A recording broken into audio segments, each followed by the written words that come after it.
That's crazy. Are we live? Are we live? We are live. Oh, snap. We live. Okay. Okay. Let me get the beats going. We got to have some beats. We always got to open up with beats. Plus, I can't hear anything. It's weird. It's like I'm talking into a fan or something with these on. We got to get some beats going. There we go. That's loud. It's a bop, but it's loud. Okay.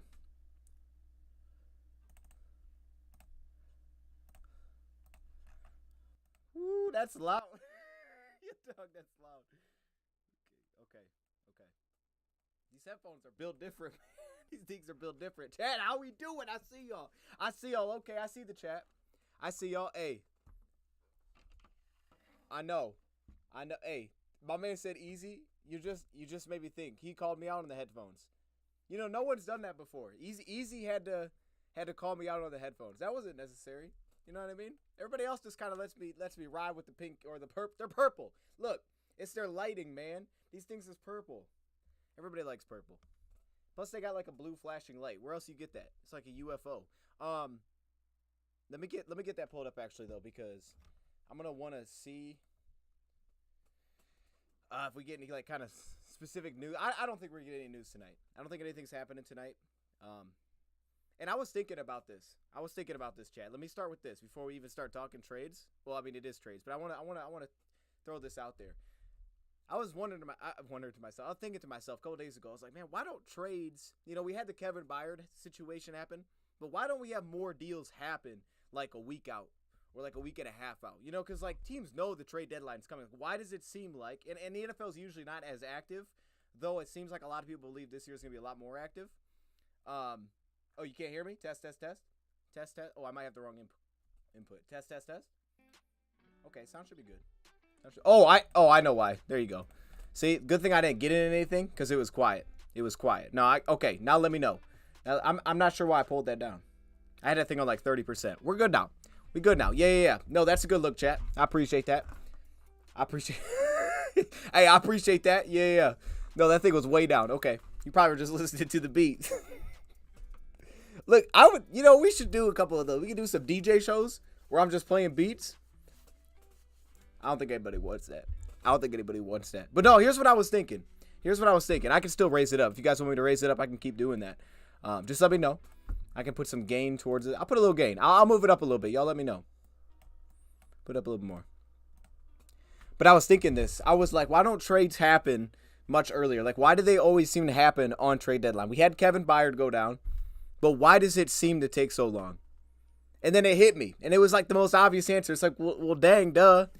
Because they're waiting to see what else they can get. And it hit me. I was like, of course they're waiting to see what else they can get, right? Like, if we throw out, hey, we'll give you a 4th round for that. They may be like, hold up, they're going to give us a 4th round?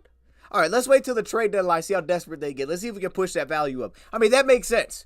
I would think that's the major reason why it happens when it happens, why teams wait like they do, just to see what's out there, you know, and probably from the other side as well. Like maybe they're patient too, like, we're not going to throw them nothing big time yet. Or maybe we're going to start really low and see if we can slowly make them want to give us that player for a little bit less than what they thought. And I don't know. I just thought of that because, you know, randomly I'm walking outside at night. Yeah, I walk around at night and I was like, man, why aren't trades going down? That makes sense. Okay. Now the NFL is usually less active is what I was saying, but this year it seems like a lot of people believe there's going to be more activity because of the upcoming draft class. And I don't even think that's just quarterback, though I think it's probably a lot quarterback. But just because of what this draft class is, I think a lot of people believe it's going to be much stronger than last season. I mean, I think last year was pretty much regarded as a weak draft class. Though it's hard, you know, like at the time, yes. But I mean, you know, there's certain drafts that we can look back on and be like, dang, those were terrible.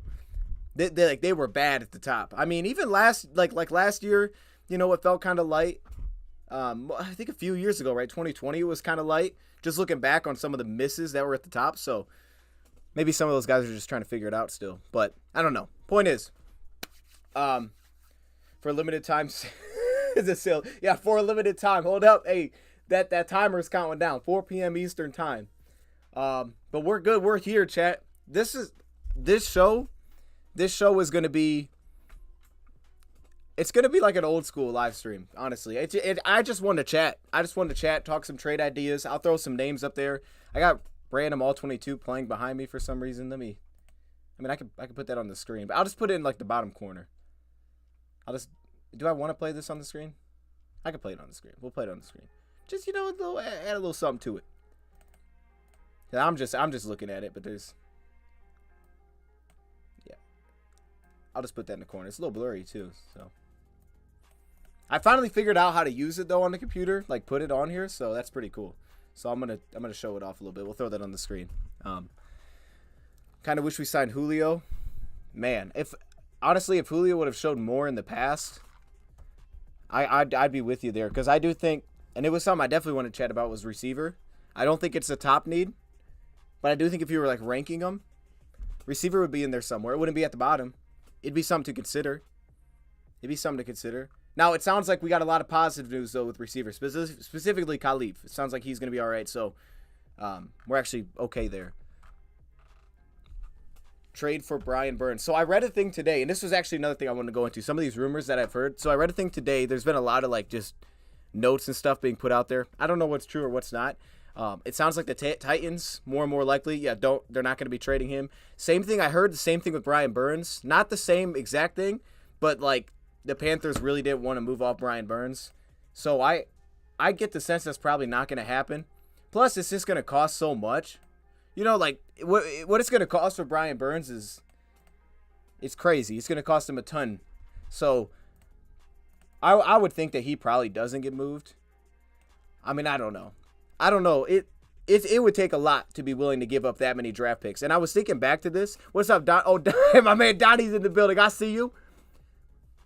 How you doing? Hey, yo, what's good? Dose, I'm really hoping we get a cornerback at Edge before Tuesday. Glad I could finally make it. I'm glad you're here. Hey, perfect timing then. This is a perfect time to do it. But no, yeah, so like with Brian Burns, edge rusher, what you have to give up. But I was thinking back to the Jalen Ramsey trade, because one name that everybody throws out there is Pat Surtain.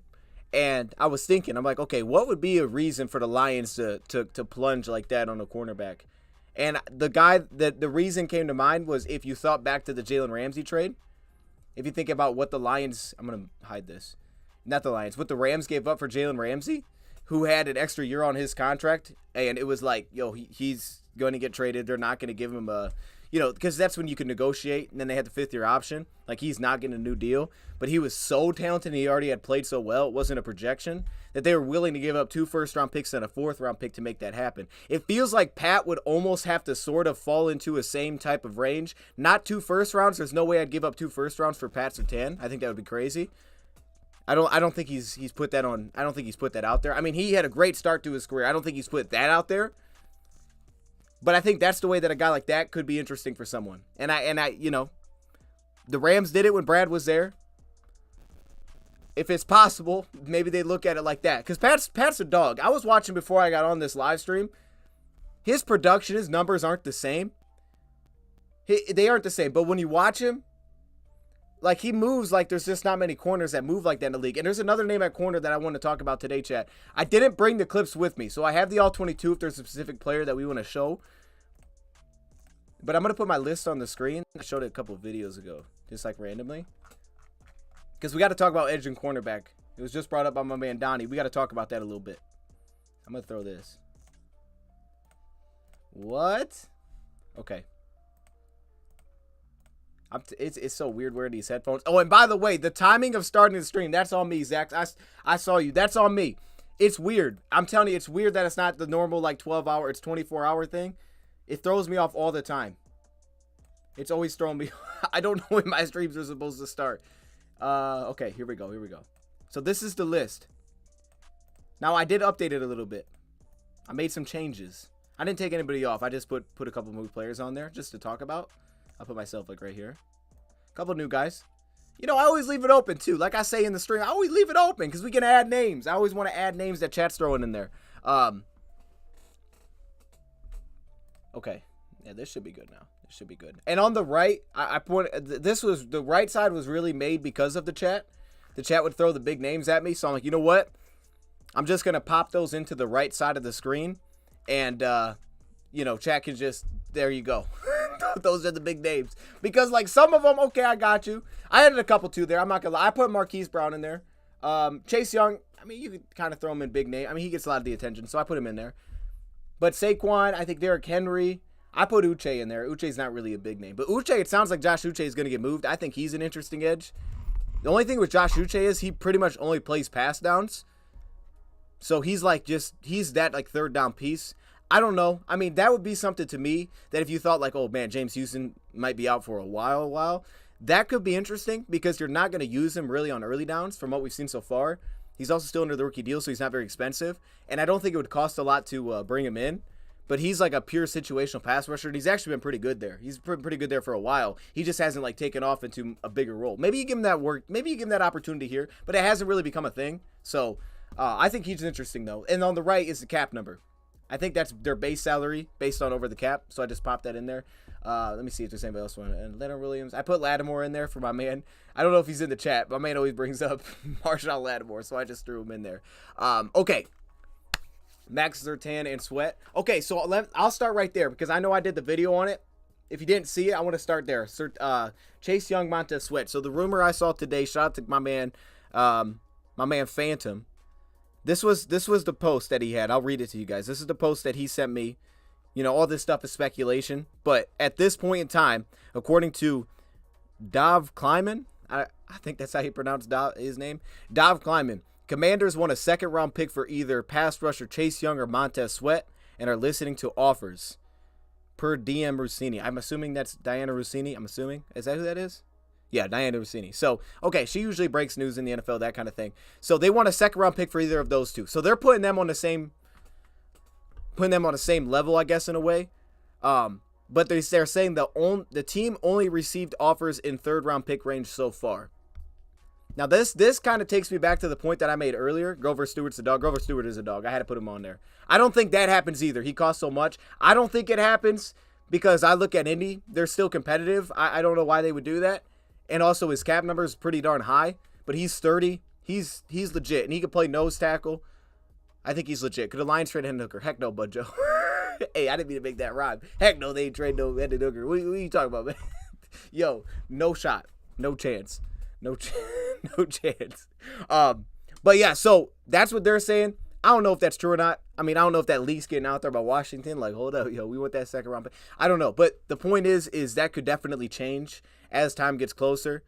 The question was basically posed like, would you give that up? For me, at first, I was heavily on Montez Sweat. I was like, you know what? I lead Montez. Why?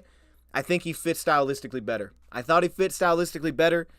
His ability to rush, his ability to play as a power rusher, play through the tackle. I thought his run support, he's been a good run defender over the years. I don't think he's elite, but he's been good. I thought he fit more. All right, and then also Chase Young has the torn ACL, so that scares some people. I think the sack numbers have been pretty good for Montez Sweat as well. I don't know the top number off the top of my head, but after rewatching, I'm way leaning out to the other side of Chase Young. I'm definitely leaning that way. My man Elmo's in the building. What? Hey, chat, this got real. It just got real in here. Oh my goodness. Oh my, we got to keep doing the Saturday streams. This is crazy. And by the way, I decided to go live today because tomorrow I won't be home really. So I was like, let's do this today. Monday, Lions play. So I'm going to do my preview, whether that's live or video. I'm going to drop that, bam, Monday. And then we have the night game. So I think it just works out better. So that's why I'm doing this today. But yeah, on that, I'm more so on the Chase Young side. Now, if you try to make the argument to me like, hold up, Montez Sweat may fit better, whether that's culture-wise, okay. I mean, one thing we'll have to keep in mind is, do they have any ties back to the draft time where they felt a certain way about one of these two guys?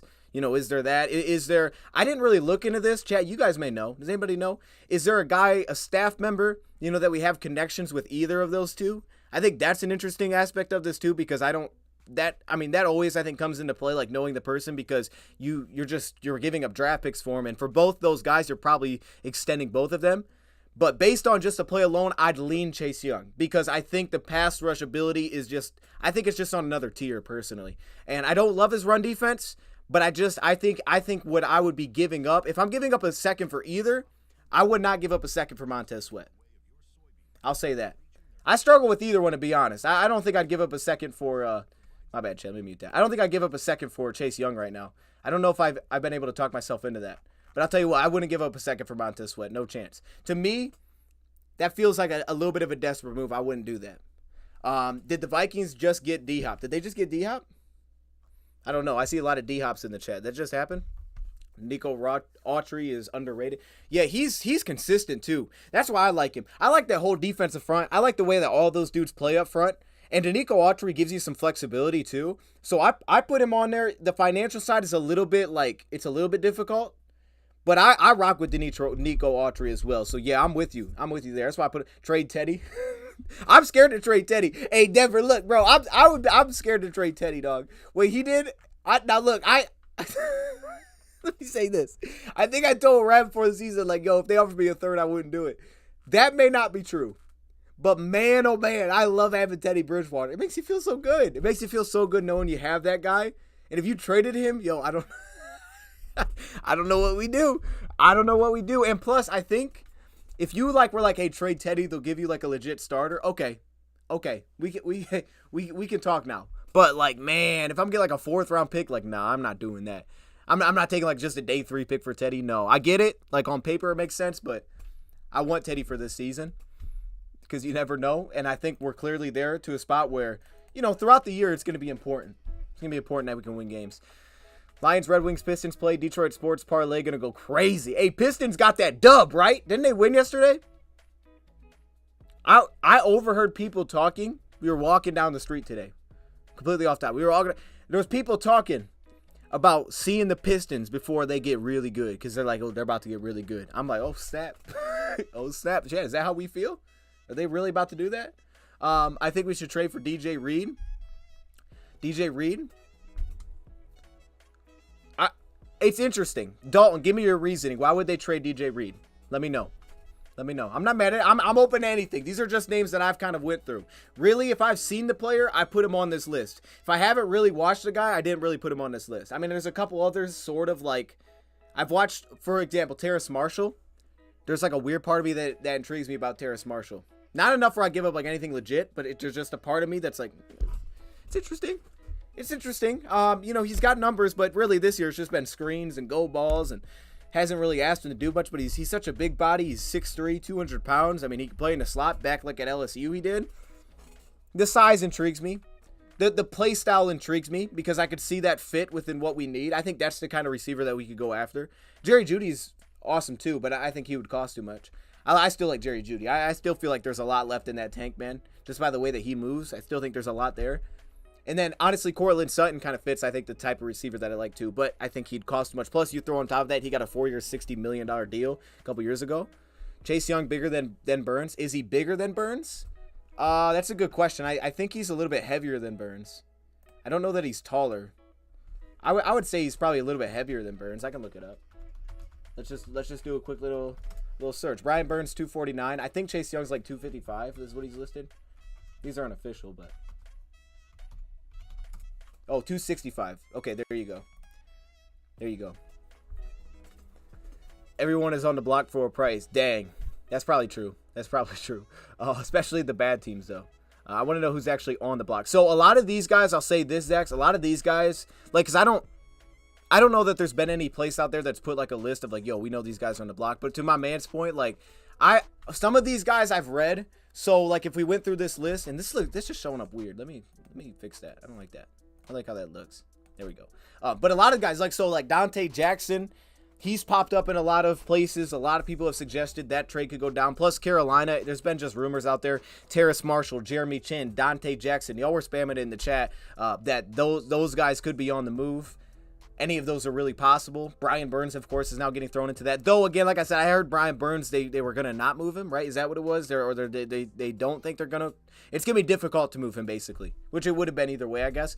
Pat Surtain, I've heard a lot of Denver saying, we move off the receivers. We'll move off of this guy. Josie Jewell, I like him as a backer too, but Pat Surtain, maybe someone that they're just like, yo, I'm not giving up on that guy. No, I meant you have Chase Young on the big names list, but not Brian Burns. Oh, okay, yeah. No, I mean, look, to be honest with you, that's on me. Very unorganized list here, I'm going to be honest. Because I made it in stages, so like the big names list I put together before I put together the edge list. The edge list I put together for like our third, we did 3 streams on Bleacher Report. I think the edge one I put together for the last stream or like the second stream.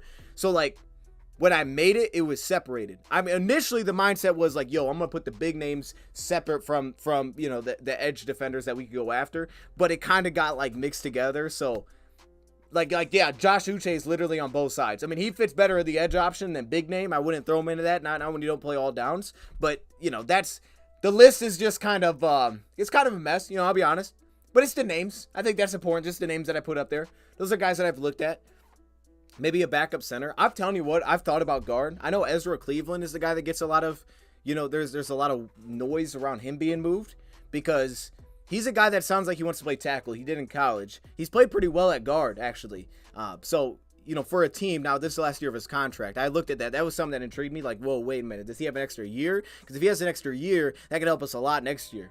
But he doesn't. He's a free agent after this year. So maybe if you could bring him in and then re-sign him on a relatively cheap deal, then it becomes really interesting. But I don't know if it does because he's only got 1 year left. I mean, I'm not mad at adding interior help. Honestly, after last game, I thought, you know, the guard position was super inconsistent. So I was like, yo, okay. So it got me thinking about it. But Jonah Jackson is out again. So that's something too. I mean, Big V and Graham are going to start. I like Big V. I think Graham's done a nice job for us this season. It just wasn't great last week.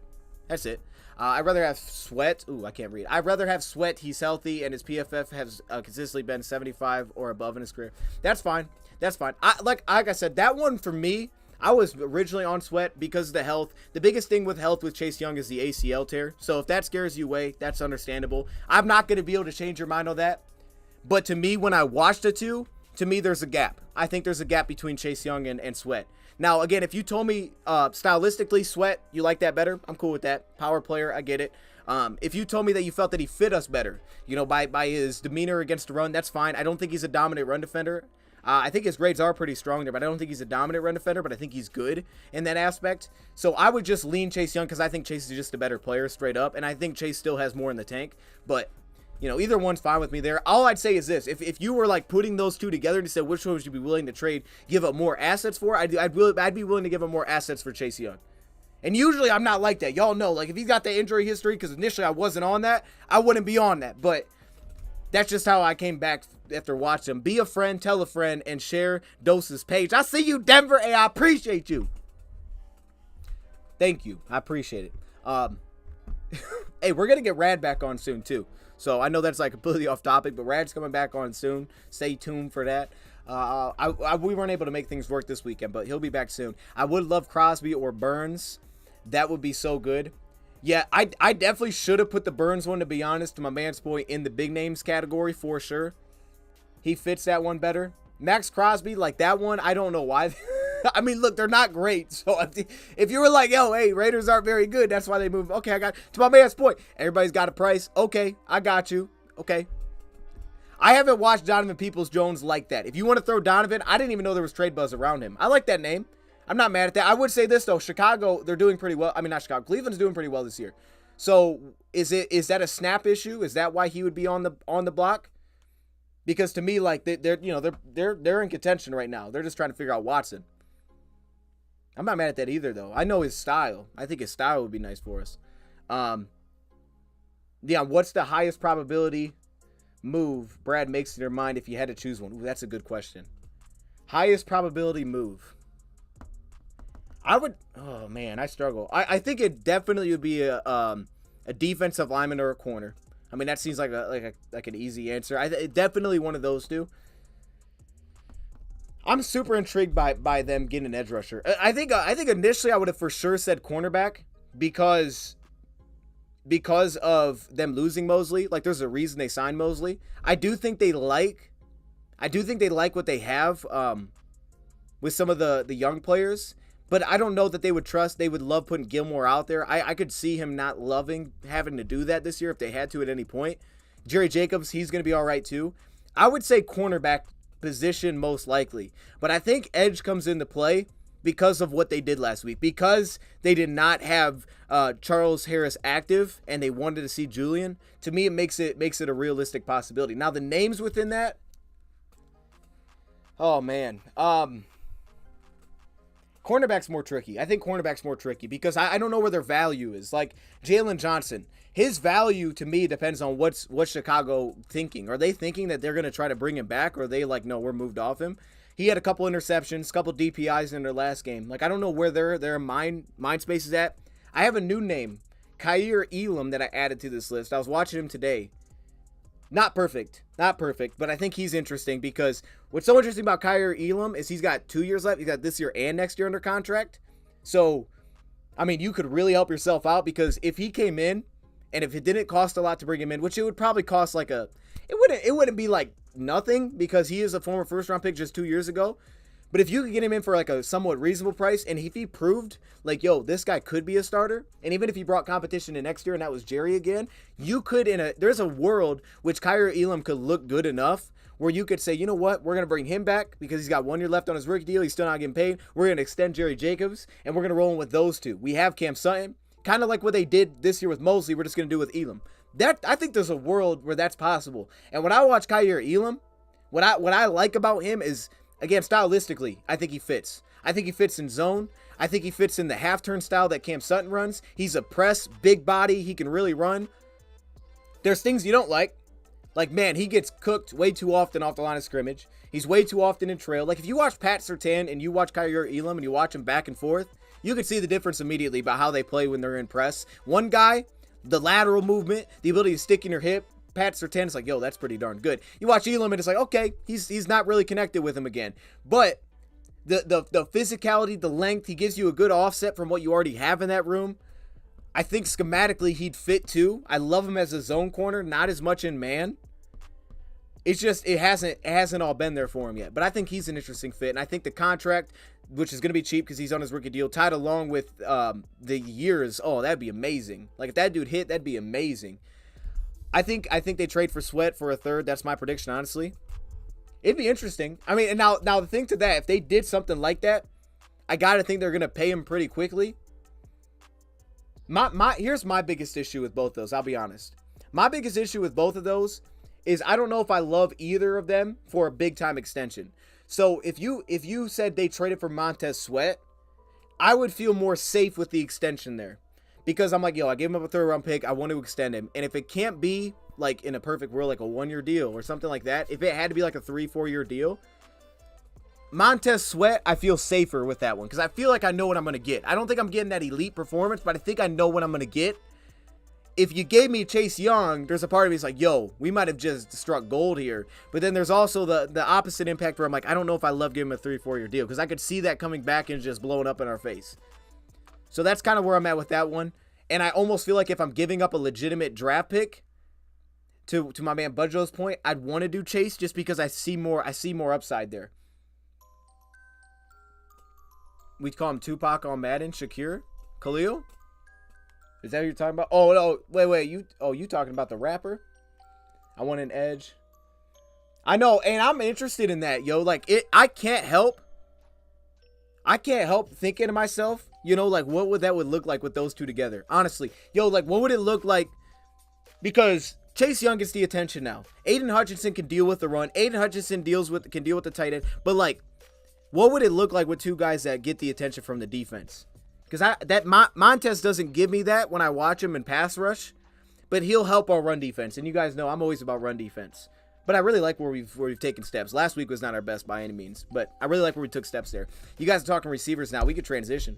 I'm like that. Are you talking about Khalil? Hey, I like Khalil. We liked him coming out of draft. Boise. Reynolds is solid. I like Reynolds a lot. Reynolds has been good this year. Reynolds has been very good this year. Now, it's not like every play he looks good.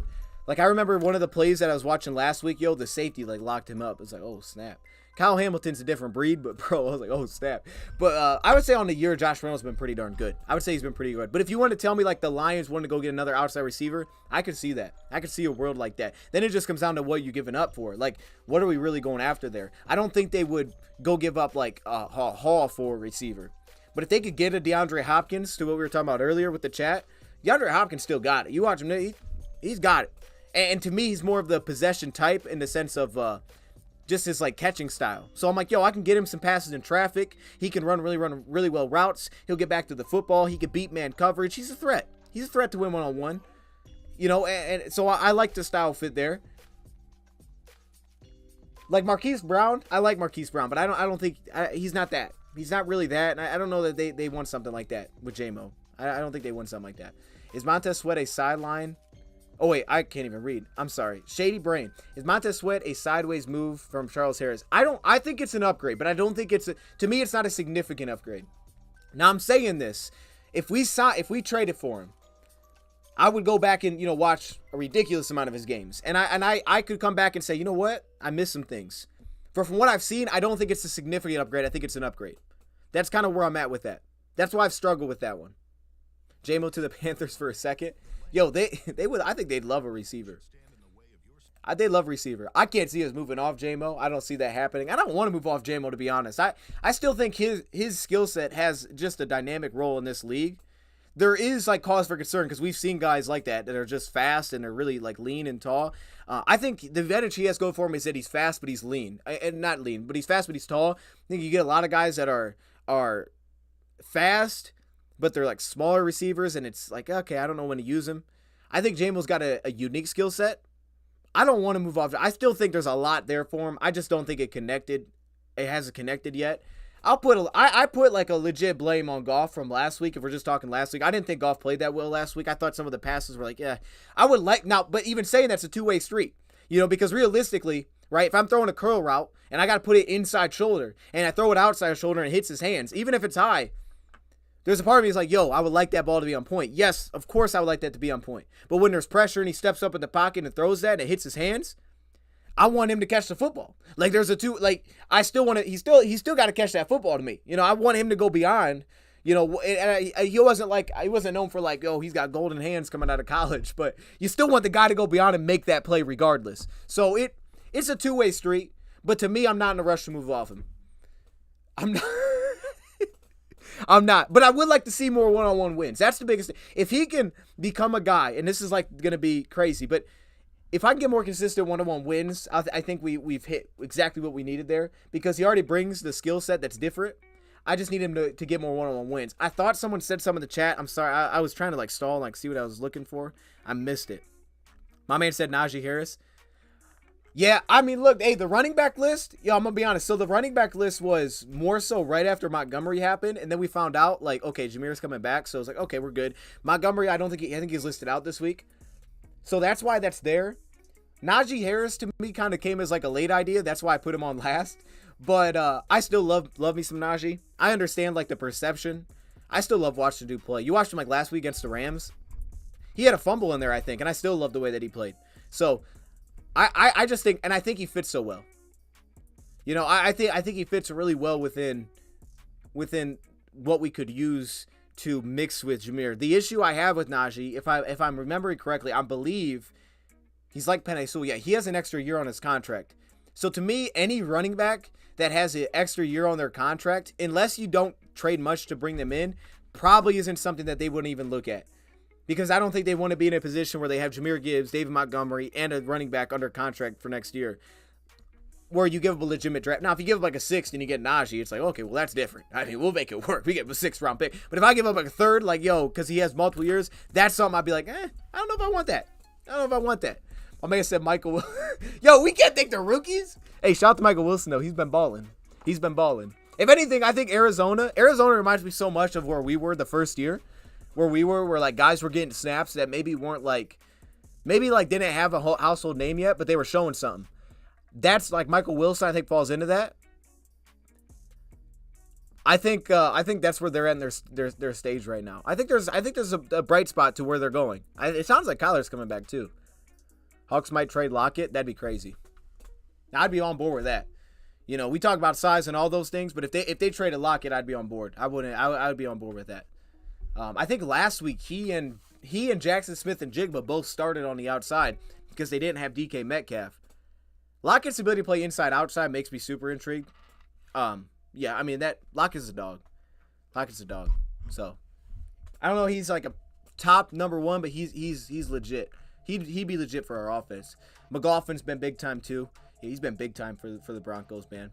He's really what's bro, Javonte, it's been sort of there. He's had flashes, but I saw Delvin Cook. The rumor on him was that Delvin Cook was not getting much interest. Dalvin Cook to me was the one I was trying to talk Chad into. Some of y'all were probably there in the Bleacher Report stream. I was trying to, and this was right after Montgomery, so I'm not doing the same now. But like immediately I was like, yo, Dalvin Cook to me makes sense. It wouldn't cost a lot. You look at his contract situation. He's like in for a year. Dalvin Cook fits really well schematically. I think he still got it. Like, he was intriguing to me. And what they've had with Breece Hall basically taking over as the one, I put him there. But I don't think any running back gets traded to us. I don't think we're really in that market. I mean, I feel like most teams make maybe one trade. You know, not like three. You know, it's like, hey, we need a running back. We need an edge. We need, you know, like we probably make one at most. We probably ain't making three deals. Buda Baker for a sixth. I haven't looked at Buda Baker yet, I'll be honest. So that one to me would be just based on what I know of the guy. But there was a part of me at one point that was like, what about safety? Now I thought I like what Tracy's brought. If Buda Baker brought me like some real juice in terms of like his ability to come down and play in man, like if he was like top tier there, if I knew that, I'd feel really good about that idea. I feel really good about it. Because I don't think safety's necessary, but that'd make me feel really good about it. It sounds like Kirby's also going to be okay. Hey, how about what is it? What's it? CD Deuce? That's his name now? Chad, is that fire? CD Deuce? That's unique, I'll tell you that. I never met a guy named CD Deuce. I'm going to be honest, like I prefer Fournette. I had that name popping up in there. Everything breaks down, we can't run the ball. Well, that's the thing, right? So Tampa Bay was so impressive because of that, because we couldn't run the ball. I think there's been a mix. Like, I think at times some of our rushing schemes, like I haven't loved them. Like, I'm like, bro, what are we doing? Like, maybe we're doing too much here. And then other times I feel like I understand they grade out well, but there's times where I'm like, yo, I don't think we're blocking that well. So I think it's usually a mix there. But yeah, I mean, it's a whole different game especially on the road. When weather gets bad, like at home, I think it's different. I think if we can't run the ball at home, we've already shown like we'll be okay. It definitely puts more stress on. We have to find guys that can win. You know, I think this year was a lot about that. Like, who are those guys? Sam Laporta has added a lot of that to it. It wasn't always perfect last week, but he's added to that. Of course, we have Saint. But, I mean, shoot, I thought Jahmyr Gibbs would be more utilized last week. I'll just say that. What about Adam Thielen for a sixth? Yo, if they give us Adam Thielen for a sixth, I would absolutely do that, 100%. 100%. That'd be crazy. That'd be crazy on their part, I feel like. No, that would be perfect because he fits in exactly what I think we could use. A vet. He's like Hopkins, but costing less. Oh, absolutely. Absolutely, I'd be on board with that. I love watching Adam Thielen. Wait. I gotta take Deuce right now? Oh, snap. That's messed up. Okay. I think y'all are feeling the name. Make sure you get the CD before the Deuce. Oh, my goodness. Yeah. No, that's right. It was interesting. I was like, yo, is that serious? And then I saw the other report, and they were like, yo, he's like really changing his name to that. Okay. And I get it, because it felt like, and I don't know for sure, so if I'm saying this wrong, I apologize, but his name was Chauncey Gardner-Johnson. And then everywhere it seemed like people were like, no, it's CJ Gardner-Johnson. It's not Chauncey, it's CJ. So it felt like something was like, yo, he wanted to change at some point. And now he went to CD. He didn't even go to CJ. He's like, nah, CJ was cool, but CD. All right. CD Deuce. Okay. I mean, he always has a 2 in his number, so maybe that's, I don't know. I mean, look, if you could change your name, can you change it multiple times? That's the real question. Can you change your name multiple times? And then what about like all your subscriptions, man? Does your name keep popping up wrong? Like, you have to change all your subscriptions. See, that's where it'd get me. You know what I mean? Like, the idea is great, but if my Netflix, you know, if my Amazon Prime, I got to change my account, my email, you know, I'm like, oh, dang, that was my old name.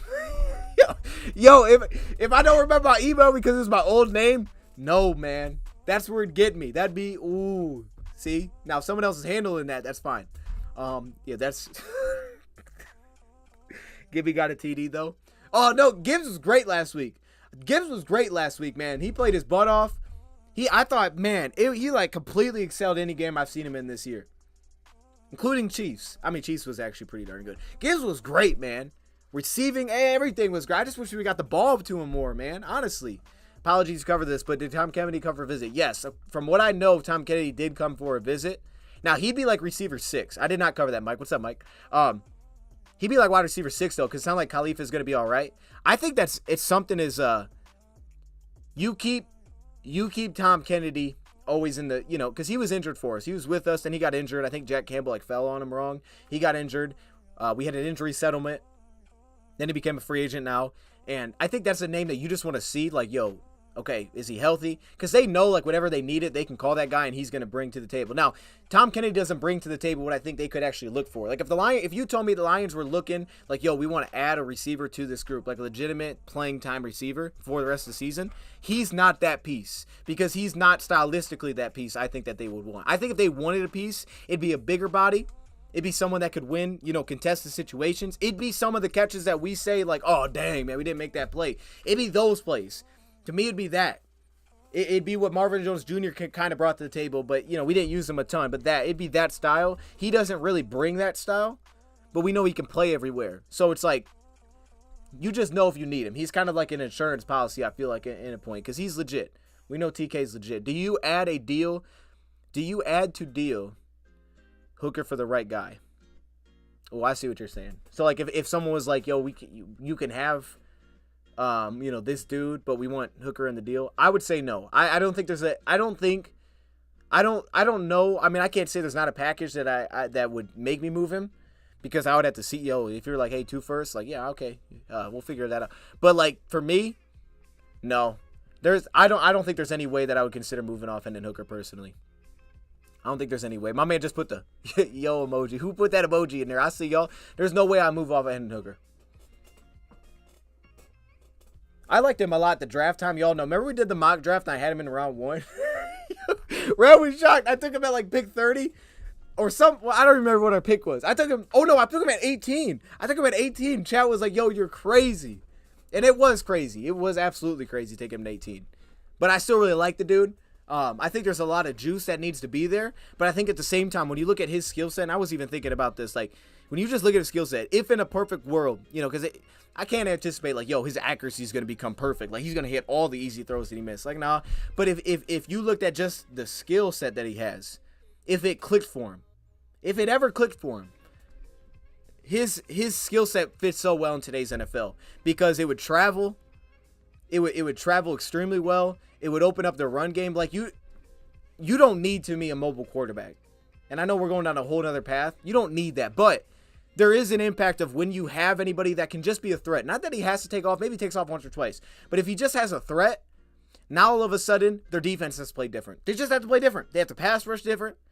The edge rusher can't crash down, so there's not the backside run stops. 2 weeks ago, I think it was 2 weeks ago, 2 or 3 weeks ago, we're running toss plays to Monty. Now, it would have been different with Gibbs. And we're getting caught behind the line of scrimmage. Oh, this was against the Buccaneers. It's like that stuff, sometimes that stuff can't even happen when you have that quarterback that can take off because they can't crash. They're like, wait a minute. that guy might have the ball. One of your vids I watched said by tomorrow we will have a Lions move. Okay. Well, if it does, I won't be home. I'll talk about it as soon as I can. You know what I'm saying? Hey, I'll talk about that as soon as I can, and I probably won't be from home, but I'm on board. We getting Renfro. So Renfro, okay, I looked at the Renfro situation because to me, like you think about Renfro's style, I was like, yo, I got to look into Renfro. But if I remember right, I think the thing that threw me off with Renfro was his contract. Let me pull it up. I think his contract didn't make sense. I think that's why I was like, I don't like it. I think, maybe not. Okay, yeah, so he's under contract this year, of course. $6.5 million base. Then next year it's $11 million base. That you could make that work. You could make that work. Like, cause it kind of brought me back to like when we talked about Cooper Kupp. He's not Cooper Kupp, but it was like, yo, if the style, like we can make him and St. Brown work. That's the kind of receiver that could work with Goff, no question. But I think it was more so that he had such a big cap number next year, where I was like, I don't know if I love that. I mean, the way you can make it work is that you're not paying St. Brown yet, so I think you can make it work together. Yeah, they don't use him. No, they don't use him at all. If that's who you're talking about, because I was watching the Raiders' offense. I'm getting prepped for the Monday show, but their offense is so much of utilize outside receivers. It's Jacoby Myers, it's Devontae Adams, it's a lot of single back, it's a lot of fullback usage, heavy personnel, 2 receivers, and we'll throw comeback routes, we'll throw go routes, we'll throw slants. It's not as much as let's get the slot involved. You don't get a lot of that 11 personnel like that. Like maybe in the past you do with Derek Carr. You don't really get that. So, stylistically, they just don't put the slot on the field. They use Jacoby and they use Devontae, and they'll use like Michael Mayer as a tight end. They'll put a fullback in the game, but they don't use their slot. So I think that's more of just what they do offensively than maybe like, oh, he can't play. I think that's just more of like they just don't use it. I mean, at times you do if you're forced to pass, but when they stay on schedule, they're tough on schedule. I'll say that. They're pretty tough on schedule too.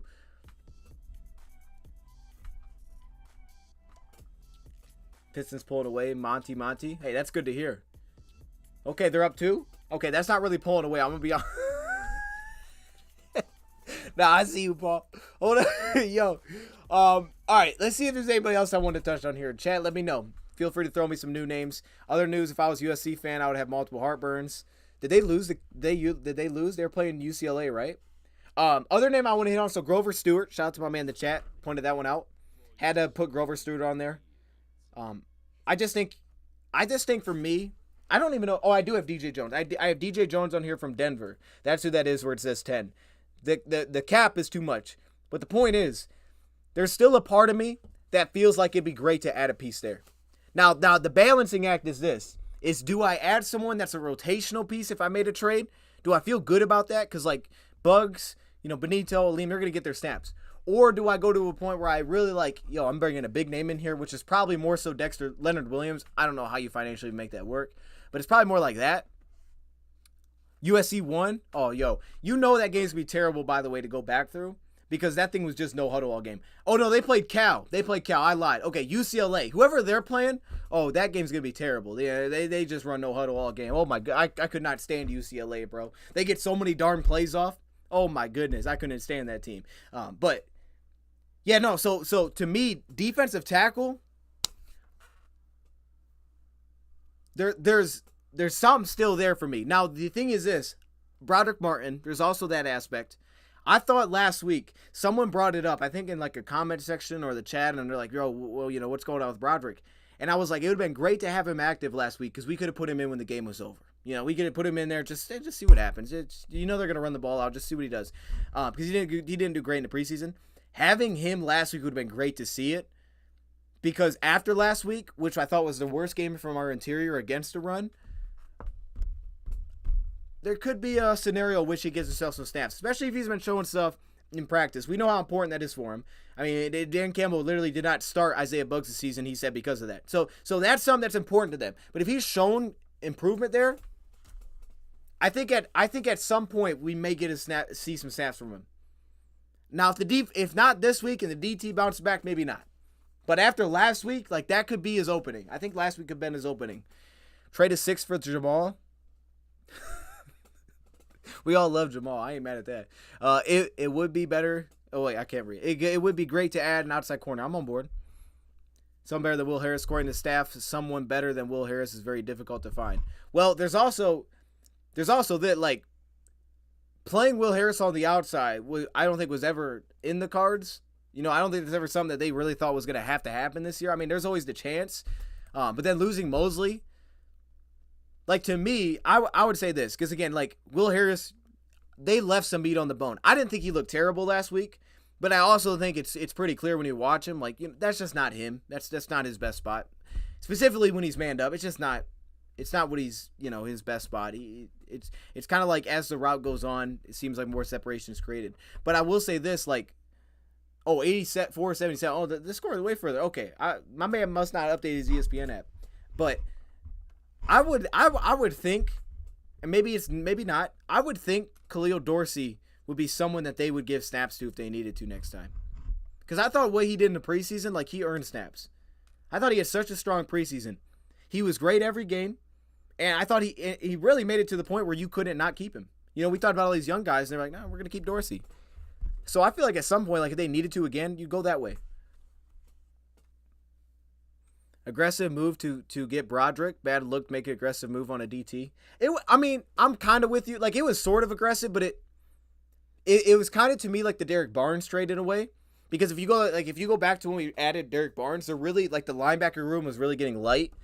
I think it was same way for nose tackle too. Now Broderick, to be fair to him, he's like different than every other nose tackle. Most other nose tackles being that big, like usually for the way that he's gonna play, you're not that big.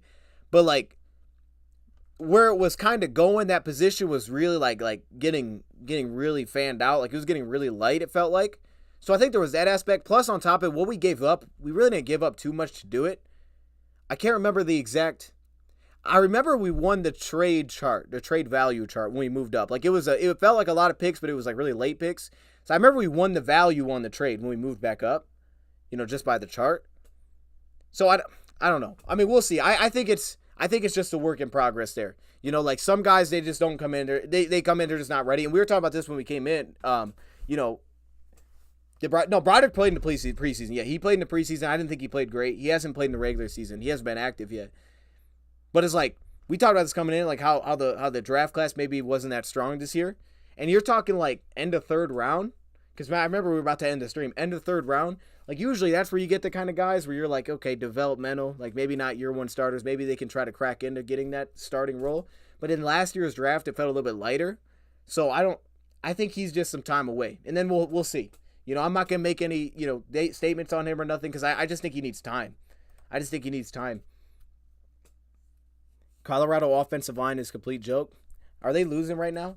Are they playing UCLA? They're playing UCLA. Oh, goodness. Yeah.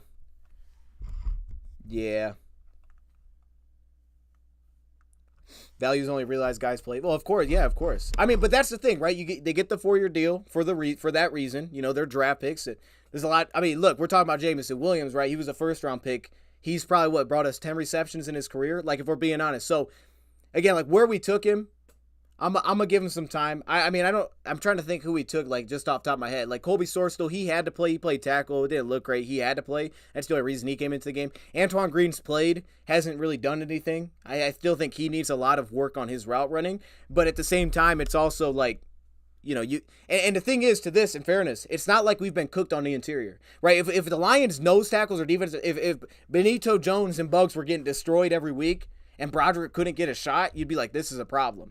But it's not like they've really opened the door to let Broderick play, because they played well. Now, Broderick was balling. He would force his way into that, no question. But it's like those guys haven't opened that door for him to start anyways. Those guys have played pretty well. Up until last week, I thought it wasn't great, versus a good offensive line. But it's like they haven't really opened that door. Antoine Green's door kind of opened with Marvin Jones specifically leaving. That was part of it last week. He's kind of opened that door for himself a little bit. And so did Colby Sorstel just because of injuries. Cowboys might trade Gallup. I could see that, actually. The Cowboys are weird. Jerry Jones is weird. He doesn't seem like he ever wants to move anybody or also acquire anybody. So I never know about him. You know what I mean? I never know about him. Trade Levi for each of 7. Now, he would be the one that's the most unfortunate to this point. He worked so hard to get back. I have so much respect for that. Like, dude, that dude put everything out there to get back onto the field. That's respectable, man. That's awesome. Because that thing could have just, been over. So, I don't want to count him out yet because we've seen him in stints. And he's had like flash, like reps, like where it's like, oh, that was good. Like there was one at the end of the game against Tampa where he won. It's like, all right. But it just isn't there snap for snap. It isn't there snap for snap against the run specifically. If he was like more of a dynamic pass rusher consistently, maybe he could play himself into a spot role, but I don't think it's been there. Hate to admit, but DJ Chark loss has big effect. I know, hey, I'm with you there. Like, I like DJ. I really got to a point, man, where I think I ended up maybe not thinking we'd bring DJ back. I can't remember. I was on one of the two sides. But the point is, I really like DJ Chark. I really liked watching that dude. I really did. And it hasn't really been all there with Carolina yet. Yeah, but DJ Chark was legit. And it's that. It's like, you understood on paper why they didn't bring him back.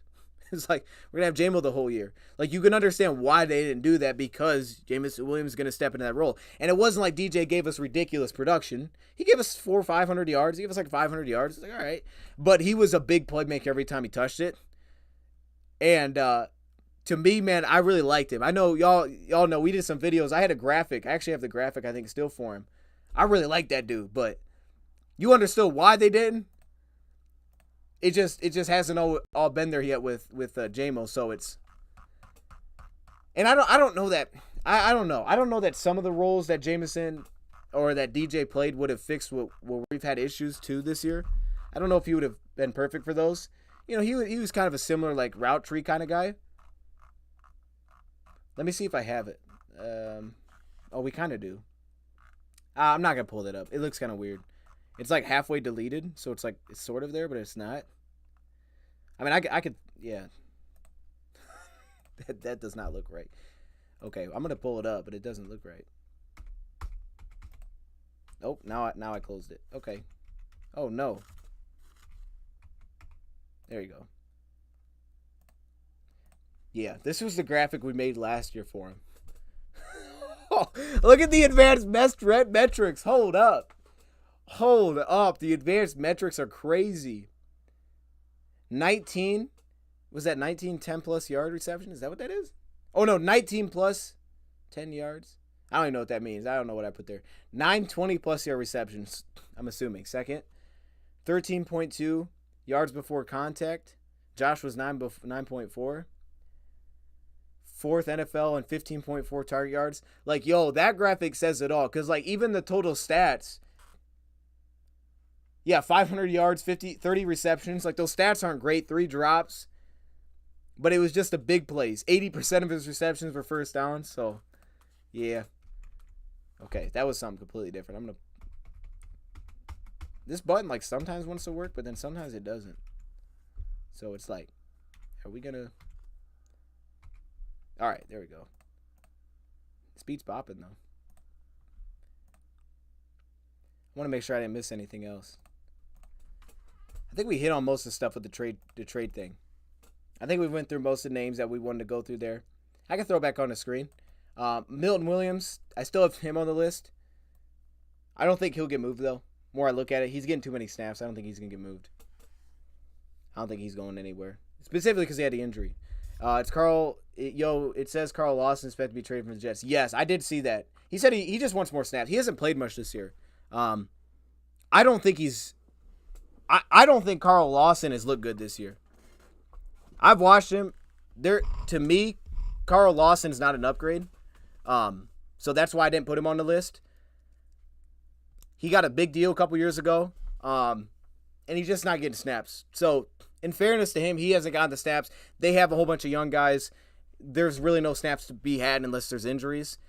But I don't think, if anything, I don't think he gets much in a trade return. I understand he got the big deal, but like what he's put out there when he's played this year, it's just, I haven't seen anything. There's not even been many flash plays, and I'm like, look at that. So maybe I could go back a year ago and find some stuff that I like, but I haven't seen anything that I've really like, that's interesting. I say we go after a receiver and get Roman Wilson next draft. That's possible, man. I'm not mad at that. Allen, DT, Washington, great deal. Jonathan Allen's an animal. Is that what you're talking about, Jonathan Allen? He's an animal, man. Oh, my goodness. Hey, the edge rushers, that stuff's cool. But, bro, Jonathan Allen's ridiculous. Jonathan Allen is ridiculous, man. Oh, my goodness. So, they won't move him. There's no... they already gave him the extension, too, but he's crazy. Chip on his shoulder depth piece.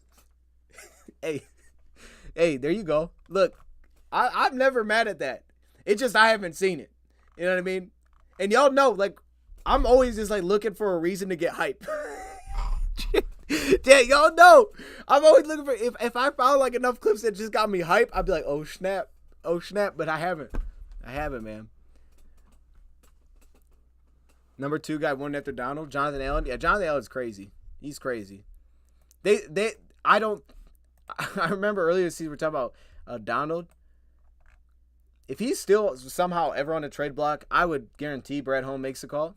Not to say he does it, I guarantee it. But I think they have too many wins right now.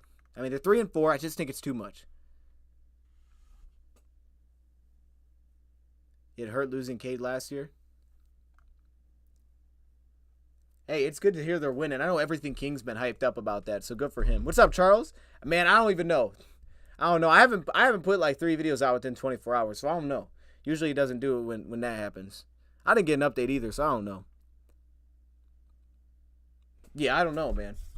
I'm glad you're here, though. I mean, where are we at in the stream? We're about an hour in. We'll probably wrap this thing up pretty soon. Lawson size with Hutch. Yeah, I'm not mad at it. Like the body type, I'm with you there. I'm with you there. And like when you see a guy got a deal like that, you're like, wait a minute, there might be something here. But I'm gonna pull that list up one more time, see if there's anybody else I specifically want to talk about. I don't think there's any more news. Jacoby Brissett sounds like he's gonna get moved, but that's, we're not in that. I can't even read this. Okay, I'm just gonna read it on my phone. I can't read what I wrote down. That's unfortunate. Let me see what I wrote down. So Tennessee won't trade Derrick Henry. They have no plans. Baltimore's eyeing a running back. Maybe Saquon. I don't know. Jacoby Brissett. Commanders. He's drawing interest. Delvin Cook drawing little interest. They haven't received many calls. And then, the Carl Lawson wants more playing time. Is there anything else here? I don't think there's anything else in here. That's Bleacher Report. That's some of their rumors. Or not rumors, but I don't know what you call that. Whatever that is. That's that. Who you want? Man, that's a good question. That's actually a good question. Let me see. Let me pull my list back up. Because to me, it's hard, right? There's a line between who do I want versus who do I think that they could legitimately go get. Ah, man. From what I've seen, gosh, there's so many of these dudes that I'd be fired up about. I want a legitimate upgrade if I'm going to do it. Either I want a legitimate upgrade or I'm not giving up much draft compensation. So I'm going to throw this up one more time. Looking at this list, the guys that I've really seen so far, there's a lot of these dudes that I'd be cool with, man. Danielle Hunter, I can't overlook that as edge. I love Danielle Hunter. His price tag's the biggest issue, and you'd have to probably extend him. Chris Brooks, one of the most logical names. I love Chris Brooks, dog. I mean, if they traded their rookie, I'd be shocked. I don't know why they would do that, but hey, I wish we would have signed him as a UDFA, bro. He would be so great right now. Oh my goodness, he plays such like Jamal. He'd be such a great. Oh my gosh, I wish we would have him. But it is what it is. All right. I just don't know what value you can get out of D-line guys in a trade. Can we leverage an Okora for a pick and a pick for real talent? Maybe. The issue with those two, I feel like I would think. Not only has there been really just not a lot they put out there. I mean, Julian did some things, when he's healthy last year. I think he's still done some things a little bit this year as a pass rusher. But it's it's not like they have an extra deal. If they had an extra year, if they were in a Levi situation where a team was like, yo, I get him next year though too, and I'm giving you even though you haven't put it out there, you're getting an extra year with this guy. So if for Washington you want to go get Young, and I could throw Julian, okay, but all it gives them now is just gives them depth. I mean, it doesn't really help them at all. I don't think so. I don't know. I don't think there's a lot of value there. I don't think there is. I'd be shocked. Maybe they try. I could see it. Maybe they want to see what he got, and maybe they try to move someone. I don't think there's much value there for either of those guys. Honestly, bro, Julian would probably have a little more value because of his age. Even though you could argue Romeo's played better this year, just against the run specifically. To me, though, I like all those edge defenders. Josh Uche, I'd get him as a pass rush specialist. He's cheap. The contract, I don't think you'd have to extend. It would cost a lot to extend him. I like him. Brian Burns, I think they said unwilling. I don't think that would have happened. I put Danico on there.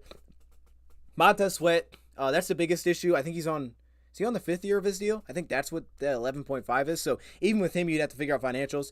I think Chase Young checks a lot of boxes outside of maybe what I love seeing it from the run defense. So to me, Chase Young is someone I think about. He would trade. Wait. Just got here, bro. Hey, what's up, Brett? Is there any word on Brad Holmes could trade Hendon? I haven't heard anything outside of the chat. I don't know. Okay, wait. Hold up, chat. I gotta ask. Where are you guys hearing this? Are you guys? Is this y'all thinking wait a minute, could something go down? Or are you guys hear this somewhere? I'm just interested. I haven't heard anything on this. I think it'd be crazy. Unless I was overwhelmed with draft compensation, I think it'd be crazy to trade away Hendon. Now, I can understand the idea. Right? Because there's other teams that maybe want a quarterback. And they're like, yo, I mean, there's a lot of value there because we just don't know what he is. But I think it'd be crazy to let that guy go. I think it'd be crazy. What's up, Chad and Dan? What's up, Antonio, my guy? I don't know how he's progressing either, though. If anything, I'd say he looked good in camp. I mean, running around wise, he was he's getting better. But that's it. I don't know. I don't know what he's playing like though. They probably haven't seen much of him either, to be honest. Probably offer Lawson and Juju. Thoughts on Sean Murphy Bunting? I love Sean Murphy Bunting. I love Sean. I love him. What I love about him is he got a very cheap contract. He's completely outplayed it this year. To me, he's been by far their best player in the secondary. Outside of, you could throw the safety maybe. I love Sean Murphy Bunting. I'd be on board with that.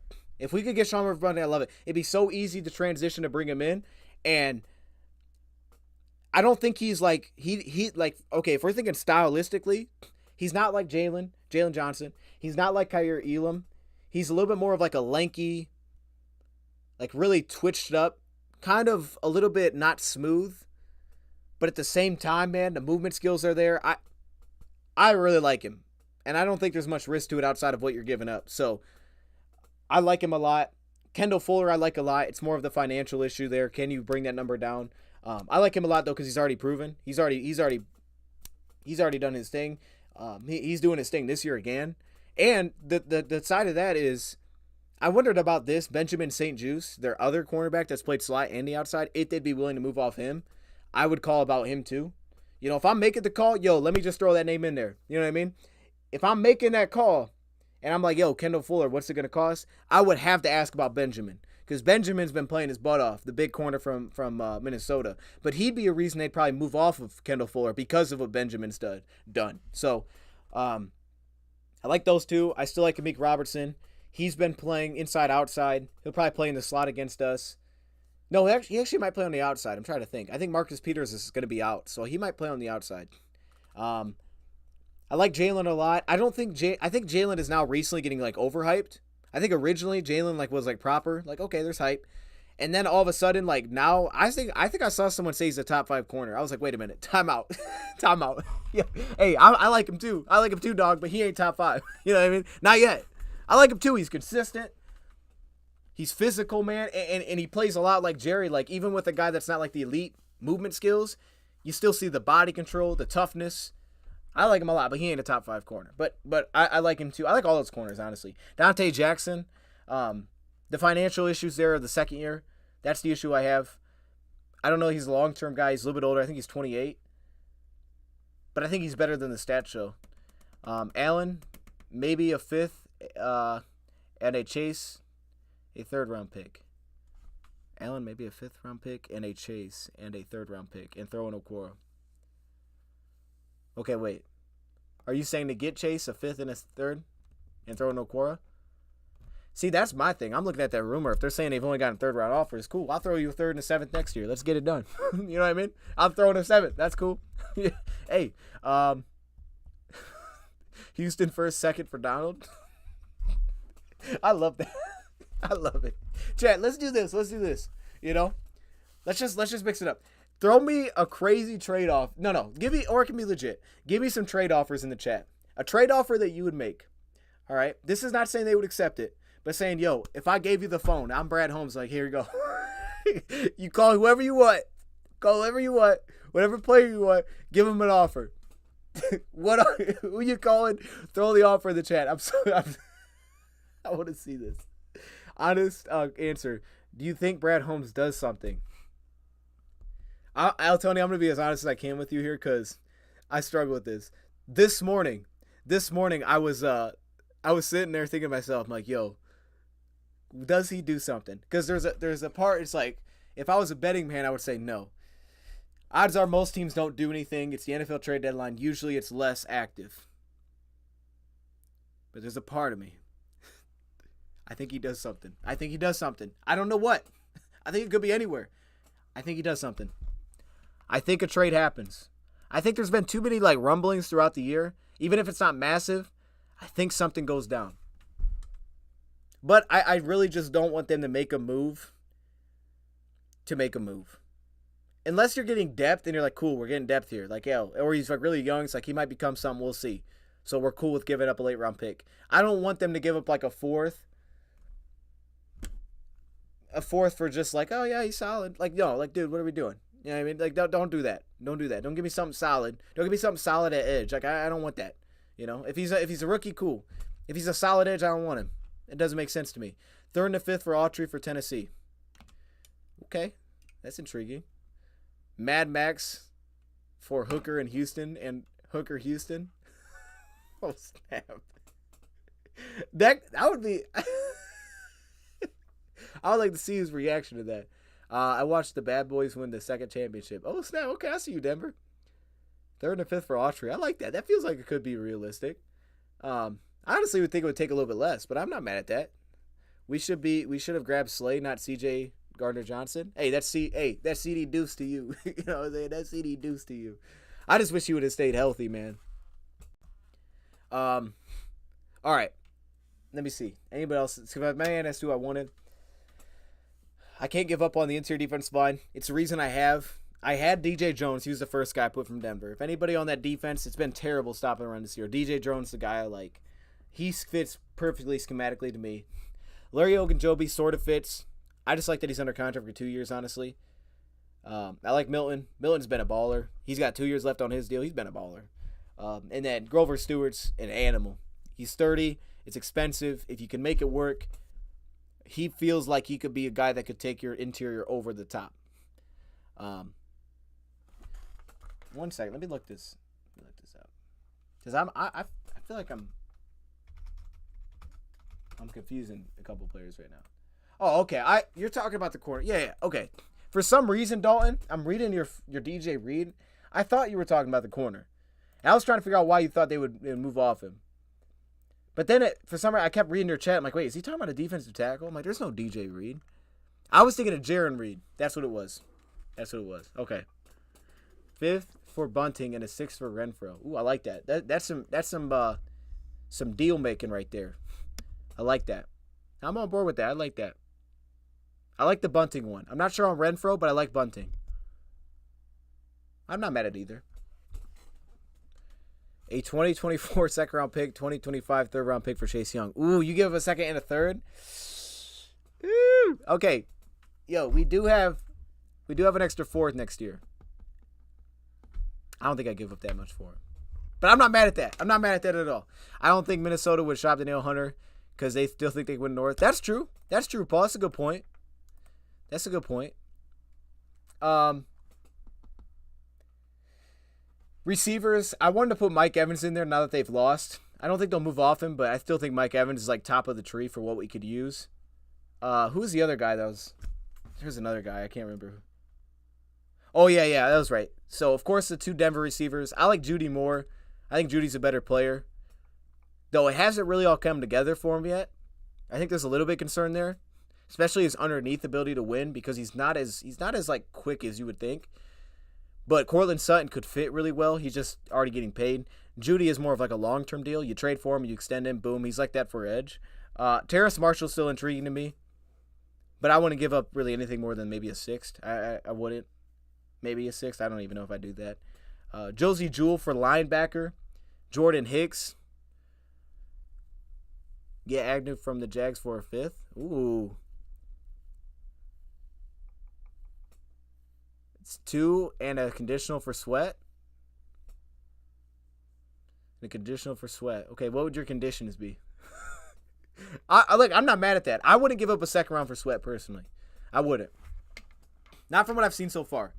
If they gave up a 2nd for Sweat, clearly they find something they love about him. So I'd have to go back, keep watching, and figure out what that is because I know there'd be something there that maybe I haven't seen yet. I wouldn't give up a Sweat for him. A 2nd for him. Now, if he was under contract for maybe another year, now I'd be thinking about it. But I wouldn't with him on the last year of his deal. I say we don't go after a wide receiver and draft from Wilson. Oh, I got you on that. I'm on board with you there. Only thing for me with receiver, because I wouldn't go after a big name. I'm with you, Dalton. Like, I wouldn't go get Judy or nothing because it costs too much. But, like, if you get, like, a Hopkins for a late-round pick because they're just trying to move off him, which would be kind of crazy because they don't really have any other receivers, or if he was like, yo, I want out of here, that would be cool because he could help us a ton. I think Hopkins could shake up the team for the rest of the year. I think he could change a lot of what we are offensively for the rest of the year. I think he'd be a great fit. I think he'd be great. He'd be better than most of the other names that I think are out there because he's not long-term. You know that when you trade for him, you're not getting a future piece. You're getting a right now. He's going to help you win. I like that. Ben Skoranek for the Rams. Oh, snap. Ben Skoranek. Yo, I love that. That was a good pull there. You know what I mean? But, hey, Tutu Atwell. Oh, you taking all their receivers, dog. They don't got no receivers. No, that's true, actually, though. No, you're right. You're right. They do have Nakua. Nakua's balling, bro. Nakua's balling. Cup dropped a couple passes. It was like, yo, come on, dog. But, I don't know. We don't need to go down that road. They shouldn't have lost that game. That's all I'll say. They need Hopkins. No, they asked. Yo, I've seen things. I've seen things suggesting that they trade away. What's the dude's name? Who's their young receiver? Chat, help me out. Who's their first round pick? They traded AJ Brown. Oh my goodness, I can't think of his name. Dude out of Arkansas. I can't think of his name. But they were suggesting to trade that guy. First off, I'm like, yo, that'd be crazy. If you turn around and trade him, I think he still has at least a year on his contract after this year. I was like, bro, that'd be a bad look. You better get a great return because it hasn't been there yet. But like, bro, that's not gonna look great. I mean, if you got that guy for like nothing, yo, I'm on board with that. Because I don't know like what he brings me right now, but I'll just like, hey, we'll figure it out. We'll see what happens. But either way, I was like, yo, that's crazy. Traylon Burks, yeah, shout out to Jordy. Hey, what's up, Jordy? Yes, sir. Hopkins and Henry. So I don't think Henry's gonna move. And personally, I don't love Henry because I think, I think Davin's going to get back soon, him not going on IR. We'll see. I still like Craig, too. I think Craig just needs more touch. Craig looked good again last week. Dude just needs the ball. He just needs to get the ball. That's it. And I think Jahmyr Gibbs is coming into his own here. But yeah, I'm on board with Hopkins, chat. If you told me the move tomorrow that y'all were saying is Hopkins, I'm going to be happy. See? Jeff Berg, I like that. I like Terrace. I was watching Terrace before I got on here. I like Terrace.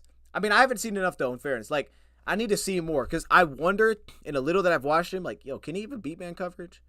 Like, his route tree's so limited. I mean, he's tough. He's got the physical frame you love. He makes me think of watching Denzel Mims, right? Like the body type, all those things that they wanted this offseason. But I just don't know. I don't know if me getting him means like, yo, I could trust him as like receiver 3. Like behind Saint and Laporta, that dude will beat his corner. Like, I don't know if I trust that with him. But I don't think it would cost a ton. So from what I've seen, I'm very intrigued if it didn't cost a lot. Watch Holmes for trade for somebody. He absolutely will. I'm actually counting on that's gonna happen. I'm expecting that to happen, Antonio. You already know. Who do you think would win Offensive Rookie of the Year as the season ended right now? I think it would be C.J. Stroud. Yeah, I think it'd be C.J. Though I'm gonna be honest, I still think there's like some game in there with Bryce Young. I think that thing needs to like get set up a little bit, but I think he's got some game in there. Is there another guy that it could be? No, Nakua. Oh, actually, hold up. It's got to be one of those two. I would probably go Nakua because of what he did without Cup and really without anything else. I would go Nakua. I think the NFL would go C.J. Stroud because he's a quarterback. And, they're winning.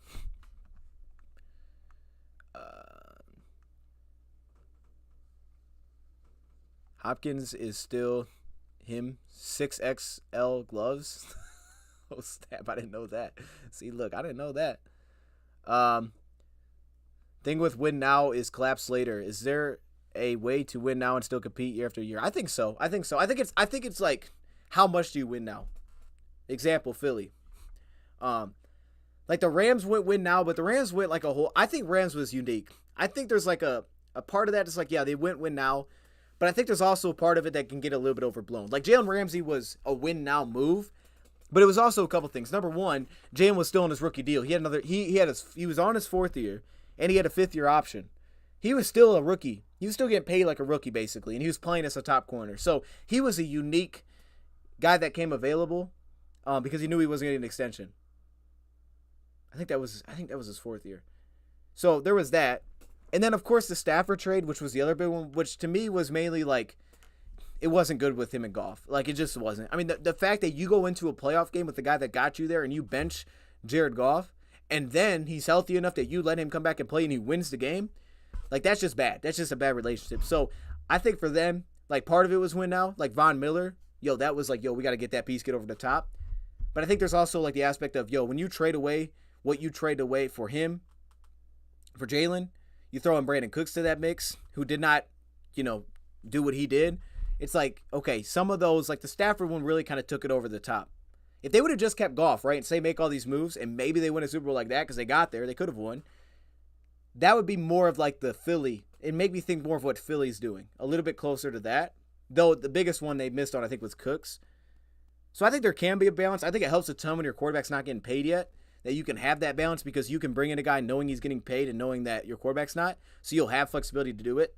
Like, I know I could bring him in for 2 years. My quarterback's not getting paid for the next 2 years. So I think it's that. But I think there's, when he is getting paid, it's a little bit more like, okay, we have to be smart with this approach. It's why I put the numbers on there. Because Lions financially are in a pretty good spot.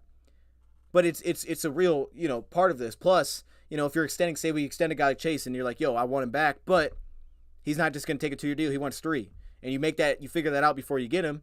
Then you're like, okay, well, now you're getting into Goff's new deal, right? If Goff gets a new deal tonight, now you're cracking into that. It doesn't say Goff has to be the guy, but you're cracking into that new deal, as well as the rookies. But I think there's a way, yeah. I think there's a way. And I also think, I'm going to say this side note, I think a lot of it is too, not a lot of it, but playoffs are kind of like a little bit of a, like anything can kind of happen in the playoffs. Like a lot of times they come down to the end, and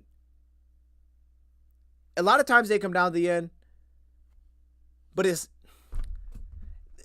they can go anyway because it's one game. Goff has a broken thumb weeks. Yeah, but they didn't start him. Like, he could have played. Because if he couldn't play, then you don't have him active. That's how I look at it. If my guy can't play, he's not active. I don't leave my starting, like, look, I'll tell you this. If Stafford's here, Stafford's got a jacked up thumb. You remember when he had the thing on his thumb? If he can play, he can play. All right? That's all. If he can play, he can play. If he can't play, he's not active. I'm not just going to put him out there. His thumb's a little jacked up. Just throw him out there. Like, that ain't happening. As a coach, to come in like they did, because I think he got benched actually earlier in the season, I believe. But the point is like, nah, there's levels to it. If he can go out there and play, he should be on the field. To me, that's how I look at it. Like, if that's your guy, he's on the field. Because I think the reality was, I think if I remember right, I think Goff was already getting paid when that happened. I think. So, like, once you pay the dude, if he can play, he's got to be on the field. Judon, is it injured? No, Matthew Judon, I believe, is injured. I think he's out for the year. I could be wrong. I think he's out for a while. Which is why Uche kind of got more snaps, but then he didn't. Remember the Cap is a myth. Cap is not a myth. Cap is not a myth. Trust me, it's not a myth. Done a lot of courses on that. We've done a lot of cap breakdowns with guys that have worked within NFL organizations. Definitely not a myth. But you can move money. Like, there's no question. You can move money. But it's not a myth. Like, so I can make, you know what I'm saying? I can make a lot of these guys work because I'll take their base salary. Their base salary costs too much. Cool. Great. I'm going to extend you. Pop some void years on there maybe. Maybe not. Maybe I just drop that. Maybe I just drop that base salary by giving you some guaranteed cash and I just spread it out. And whether that's a void year because he's not under contract or that's like, yo, years down the road, we're just going to pop that on your salary cap. I can do it, but it's still getting paid somewhere. I think the way that it becomes closest to a myth is because of the fact that the cap goes up. If the cap never moved up, it would feel a lot more real. It would feel a lot more real because then you'd run into the fact of, yo, we only can spend $200 million each year. So once we move it back and that money pushes up and the cap's not going anywhere, you're going to start hitting a wall. So it's like, crap. But because it's continued to go up, now we don't know how much it's going to go up. That's the biggest thing. They don't know. So it's like, if you knew, it'd be a little bit safer, but because you don't know, the COVID year, it dropped, no one's getting signed. That made it real. Yo, that made it real right away. It's like, yo, everybody's getting a 1-year deal because we can't back that thing up. But then it goes back up. Most cap is in a signing bonus. And that's where you get the flexibility.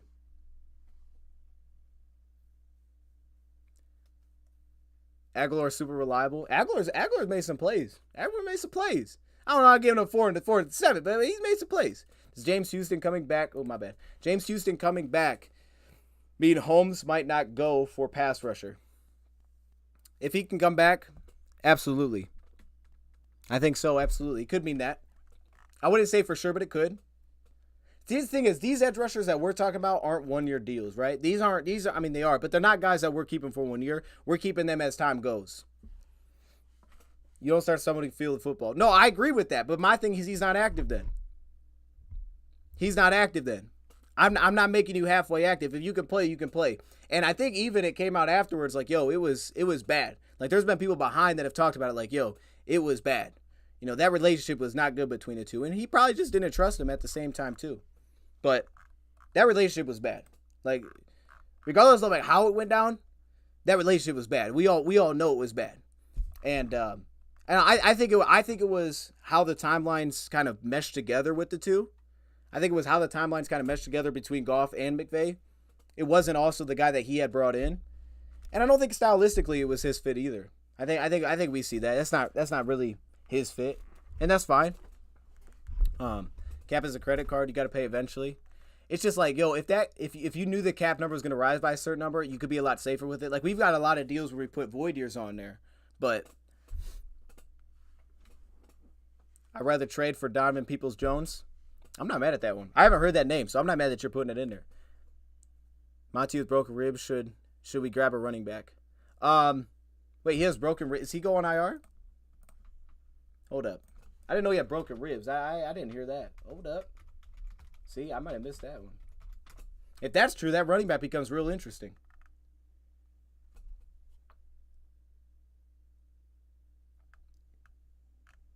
No, it just says he's not practicing. I'm still confident that he'll be okay. I'm still confident that he'll be okay because he didn't go on IR. We may get him back soon.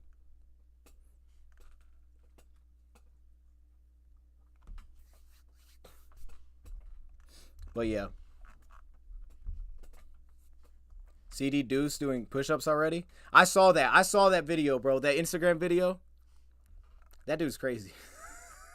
That dude's crazy. Not broken ribs, cartilage injury in the ribs. Okay. So yeah, I guess we'll see on that one.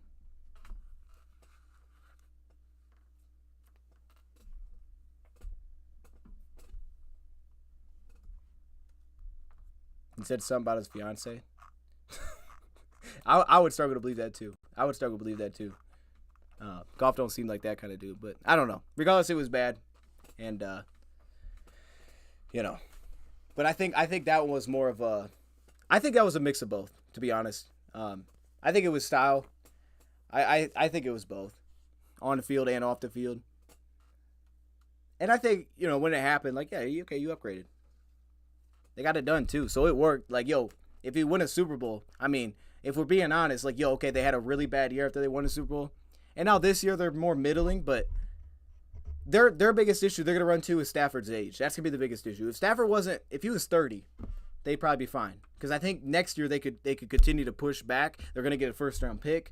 Like, they're gonna get back into the mix. It's more so just Stafford's age, and it's like, how soon does he retire? How long with Donald's age, to be honest? Like, if those dudes were a little bit younger.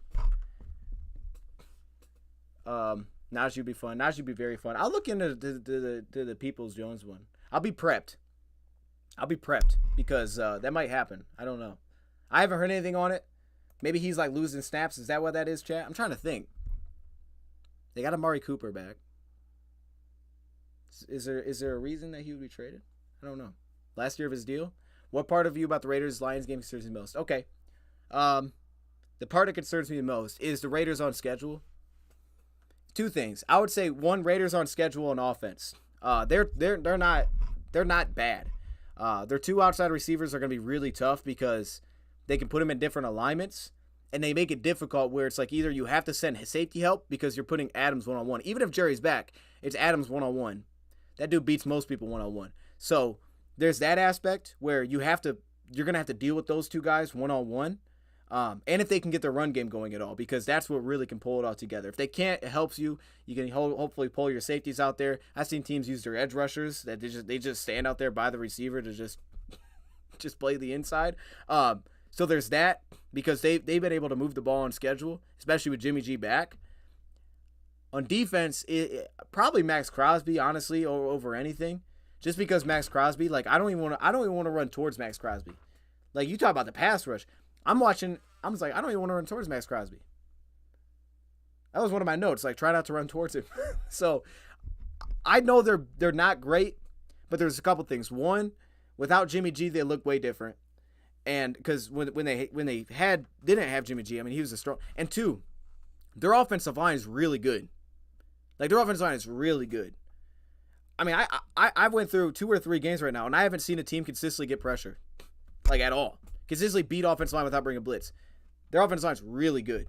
across the board. They really don't have any weak spots, if healthy. So I think there's legit problems, but they make me think of like New England with better players. If they're on schedule like they were against Buffalo, they can beat you. Like when New England beat Buffalo, they were always on schedule. It was like, oh, they got him. But I think Raiders just have more talent with a hit and miss quarterback that can miss some throws. So it's like if you get them off of that schedule, I think everything can break loose. I know we've talked about this a few times, and I think you can run away with it. And I think that's what teams have been able to do because I think their secondary is a little bit, it's solid. Marcus Peters not playing would be big. It's a solid secondary. I think their linebackers are very iffy, so you can really run the ball on them. They've been a terrible run defense this season, though they have some good players like Bilal Nichols. They have the other dude in there. Can't think of his name. I think it's like a really like basic name. I can't think of his name, but they have another guy in there. Crosby's really difficult, and then they have Malcolm Kuntz on the opposite side. He's pretty tough too. So I don't know. I think they could stick with you early. If we should be able to run the ball. They're one of the worst run defense teams in the league. If we run the ball, I think this is how we run away with the game. We run the football and they just get into a spot where they can't keep up, and our offense becomes so Goff 25 passes, 19 completions. I think game over. Like that's I think how this script could go. Perfect scenario, you could blow them out. The flip side is, they stay on schedule. Hold up, Khalil Mack would disagree. Well, I'll say this though. I part of that too was Aiden O'Connell. I like Aiden O'Connell. Sometimes he held the ball too long. You know what I'm saying? Like I haven't went through that game though yet either. So I will say that. Hey, we need to add Khalil Mack. O'Connell did hold the ball a little bit too long at times, and Jimmy can do that occasionally. But I've went through. Let me see. I went through their last game. I know that. Let me see their schedule. Plus, they were forced to throw at the end too. But okay, so Chicago didn't really get any pressure, but Chicago don't have an elite rusher. New England, I don't know if they have an elite rusher. They have good depth. I don't know if they got an elite rusher. So that one. Green Bay didn't get much pressure. So that's a good point. I'm going to watch that one next. I don't know if we got a Khalil Mack, though. I would say Aiden Hutchinson. But I'm sure they'll send help over there. The issue you got with Chargers, they got Bosa. But I don't even know if Bosa played then. So I'm going to have to watch that game. So that makes me more confident. I'm glad you said that, to be honest, because now I'm more confident. Like, hold up. Okay. Would you like to see J-Mo get some easy touches? Look for jet sweeps this week. It's a big part. Every team I've seen play them, a lot of jet sweep runs. You can attack Kuntz, you can attack Crosby, a lot of jet sweep runs. So yeah, if J-Mo, if you're gonna do it to J-Mo, do it to J-Mo. Maybe even some Jahmyr Gibbs. Your prediction for Monday night? Yes, prediction Monday night. Oh, you want my prediction? Yo, I don't got that yet. I'm gonna be honest. I think we win, but I don't got the prediction yet. I don't got the score, but I'll save that for Monday. I just don't have it yet. Yeah, I mean, I haven't been right on any of them, so I could really just throw a prediction now and then just come back and hit you with another one later, and maybe I get one of them right. But I don't have one yet. I haven't got that far. Traded second and third with Justin Simmons. Oh, man. Nah, I wouldn't do that. Just because of what we have. Unless Simmons has more than a year under his contract. I like Simmons, though. Simmons is a dog. Antoine Green's a poor man's Rick London. Oh, man, I hope so. Hold up. I mean, that wasn't maybe my comp, but I hope so. You know what I mean? 3 sacks on Colton Miller. Oh, that's funny. So here, let me. I was talking to Rad last night. I wonder if they had any injuries that game. Their offensive line is typically. It's typically Munford who's at right tackle. So I don't know if it was Munford that game. Munford and Colton Miller. But this was. Let me see the clip. Can I show this on screen? Yo, chat. So I was showing Rad this, and I was like, Rad, because I was watching last night. What game was this? This was the Patriots game. Oh shoot. I don't know if it'll show up. Y'all can see this. It's not gonna show up. Dang, it ain't gonna show up. But basically, my dude did a pass rush move. And honestly, yeah, this is to speak to the pass rushers. But this dude ran in there and did like a dead arm. Like my boy didn't even move his arm. He just did this. he ran it with his arm like this. And I sent it to Rad. I was like, Rad, what? I said, Rad, what pass rush move is that? He thought I was talking about the tackle. And what'd he say? Give me a hug? I was like, yo, that's the craziest thing I've ever seen. Like, my man really came in and his strategy, he, like, did that to him. I was like, bro, what was that? It's so... It was like their pass rusher, too, bro. I was like, yo, what is that? Anyway, I think Raymond and St. Brown. Hey, whoever it is. Whoever it is. I'm on board with either. But I just think that's something because I do think it will happen. One, because they're edge defenders. I don't think they're great versus wide runs either. But I do think, and that's not a stat-based thing, it's just from what I've seen. But I do think when you watch other teams, every game I've went through, I've seen multiple teams do it multiple times. And usually when I see that, I write it down. I'm just like, that's probably going to happen. We're probably going to do the same thing. Is there a reason we don't do sweeps anymore? Sweeps. You mean like jet sweeps? Yeah, you're talking jet sweeps. I mean, yeah, we did it for Jahmyr Gibbs at the beginning of the year. I feel like maybe we've done a couple since then, but maybe not a ton. I thought last week we would. We didn't. I don't think we did any. Maybe some of that's because we were out of the game so fast. It's a good question. I don't know. I don't know. I guess this would be the game, right? If we're going to do it, I think this week. Concerns with Ragnow being doubtful for the game. Interior is getting beat up. Yeah, I mean, that's a concern. No, that's a concern. It's part of the reason why I can't let go of adding an interior offensive lineman. I was going to look this up, actually. Let me see real quick while we're here. Because without... Let's see what I had here. I'll come back to that. But, I mean, it's a concern. No, it's definitely a concern. I'm trying to think, top of my head. Who is our... Yeah. Yeah, I mean, I don't know. I'll say this. It would be great to have Evan Brown right now. But I think Frank's been really good this year. I don't think he's been, like, elite this season, which I'll say that. I don't think he's been that consistently.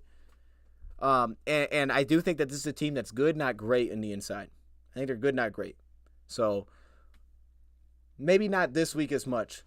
Last week was an issue at times. Like I think Washington, Matabike, those guys ate, man. Those guys played well, especially with their edge rushers coming back. And then, if it was a team like Tampa Bay, maybe a little more concerned because they got Vita Vea and because they had Cansey. Like even Cansey was giving us problems. I don't know that this team's that. They have Jerry Tillery as a backup in there. He could do a little bit as a pass rusher.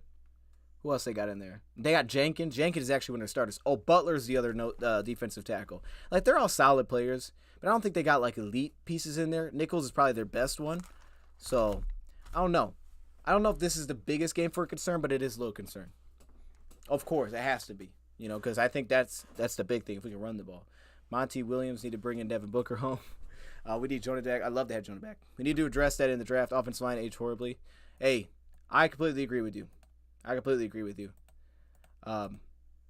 hope maybe Sourcewell can become something there, but I don't at this point, you can't tell. But I agree. I would like to see the Lions address the linemen for sure. They need to. I'd like to see Graham come back. I think that'd be a good get back for us if we get a piece like that, just for depth. But yeah, I think we need to hit that. I don't know about twice, like we did with Logan and, Jonah? But at least once. At least one time. Maybe even go sign one, too. And I'm really curious on Jonah Jackson. I think they'll extend him. They talk so highly about their offensive line. I think they'll extend Jonah. But I am curious on that one. Because I wouldn't, reset the market with Jonah Jackson or something crazy. I give him like an average deal. But I don't think Jonah's been elite either, so... I mean, I know Jonah's got the Pro Bowl, but I don't think he's been like that. So, anyway. Lions always have the most clutch bye week. Hey, this was a great timing. I think our schedule set up so well. You know what I mean? This is such a clutch bye week. You're right. Trade deadline hits. We got time to get the extra day after the road trip. Like, I think our schedule set up well. Outside of the fact that we're on the road a lot at the end of the year, and we got the Vikings and the Cowboys mixed in there, it's a tough finish. But I think the setup, scheduling-wise, was pretty good. No way Bears trade for Chase Young, right? They could. I mean, they need anything on the front. They need anything. And the Bears could do it because they have a ton of cap space. I think they have the most cap space currently right now set for next year. So they could immediately just sign that guy, whoever they add. Bears could be, a team that could absolutely do it because it wouldn't cost like what Brian Burns was cost. Brian Burns, they don't want to give up 2 first rounds, because they need those picks. They might take a quarterback. But if they could give up like a third or a second, if they would probably be willing to throw a second just because they'd sign him immediately. So I could see it. I could absolutely see it. I wouldn't get into like a bidding war with them. If they're trying to push that thing really high, I wouldn't do it. I'd be like, all right, cool, take him. We'll do something else. Do something at cornerback. I like Will at the slot. I don't love him on the outside. Oh gosh, Ohio State took the lead. The truth, I saw you put that 10-10 in there. I was waiting for the next update to be 17-10 before I started getting hype. So I'll be keeping an eye on that. But no, I do think. Well, I don't even remember what I was saying. I'm gonna be honest. No, I think cornerback or edge. Honestly, interior defensive line. I just don't know if there's enough names out there. But that's where the Lions will do what they do. They'll find someone. They said they've been grinding. They'll find someone that we're not talking about in the interior and add that guy. But yeah, I think those 2 spots. Lions should bring Taylor Lewan and Will Compton to the Lions as leaders. I love Taylor Lewan. Will Compton, wasn't he a Saint? Bears backup quarterback stat is 28 time. Oh, he's crazy. Yo, he was at the we were doing the combine, right? Was the combine or the Senior Bowl? Where he was like arm wrestling. He was arm wrestling like one of the NFL Network guys. That dude was fired up, bro. He was entertaining. He was like the most entertaining thing as a Senior Bowl. That dude was legendary, man. Crazy. He was crazy. He was crazy, bro. And honestly, watching that back, the All-22 of that game, Taysom Bajan did a little bit more than I thought initially. I'm gonna be honest. He didn't play that bad. He played pretty good. Charles, see, look, I'm about to end the stream, and then you give me this kind of stuff. Oh my goodness. Oh my goodness. What'd you say?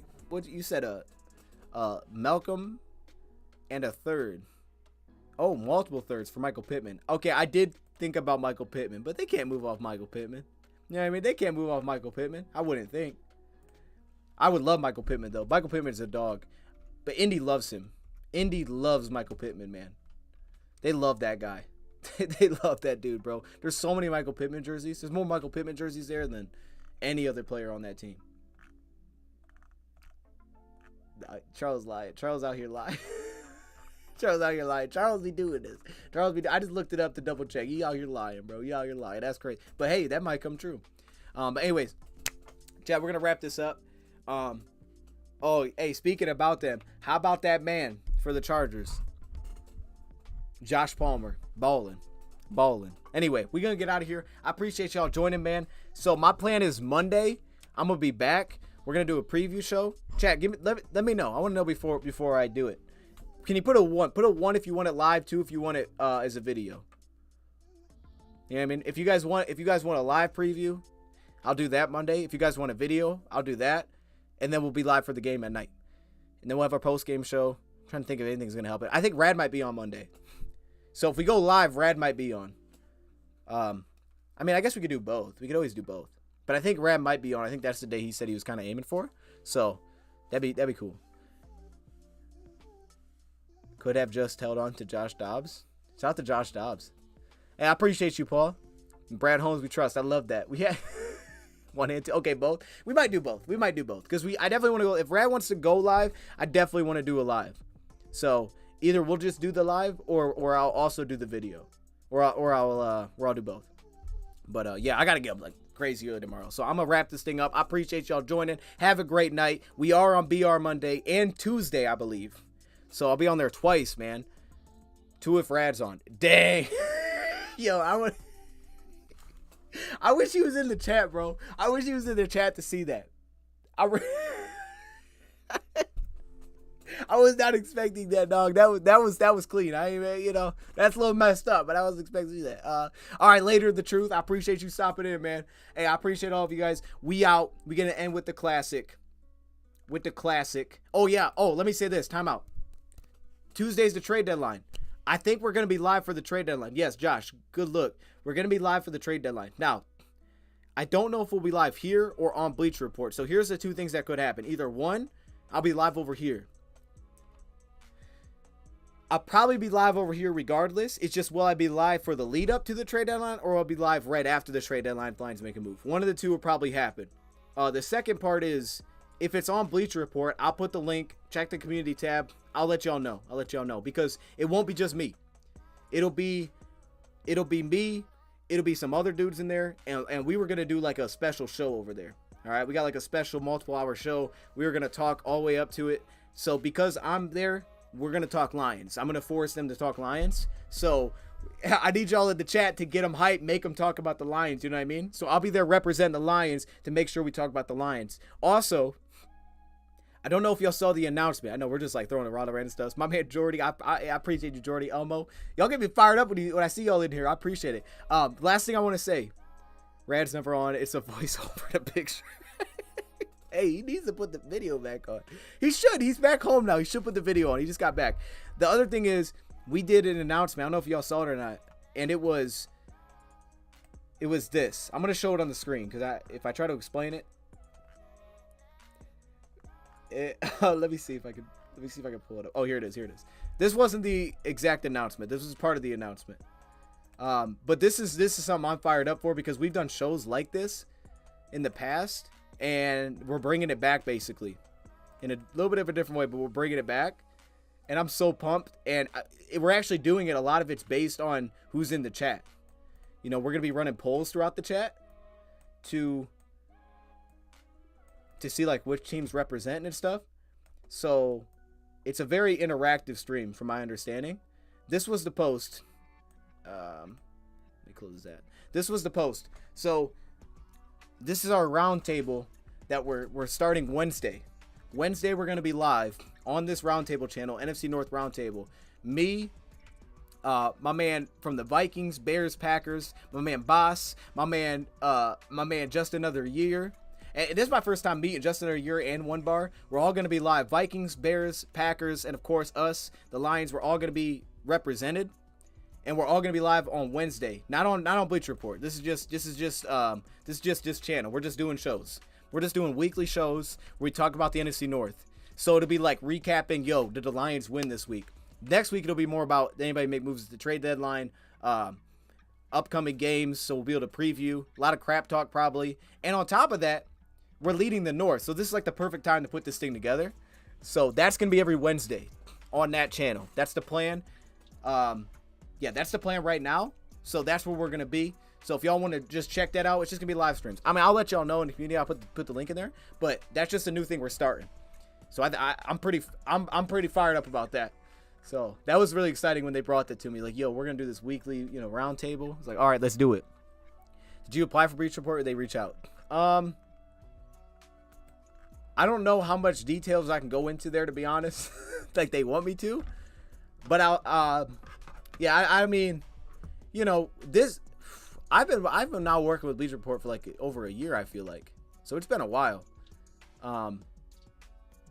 But they hooked me up, man. They hooked me up. They were like, "Yo, you want to do like?" I can't remember what it was, to be honest. I don't even remember what my first show over there was.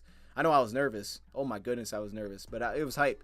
And yeah, we just been working together throughout the year so far. So, and now on top of that, I'm sure you guys have seen Wednesdays we do a live stream where we predict every game of the week.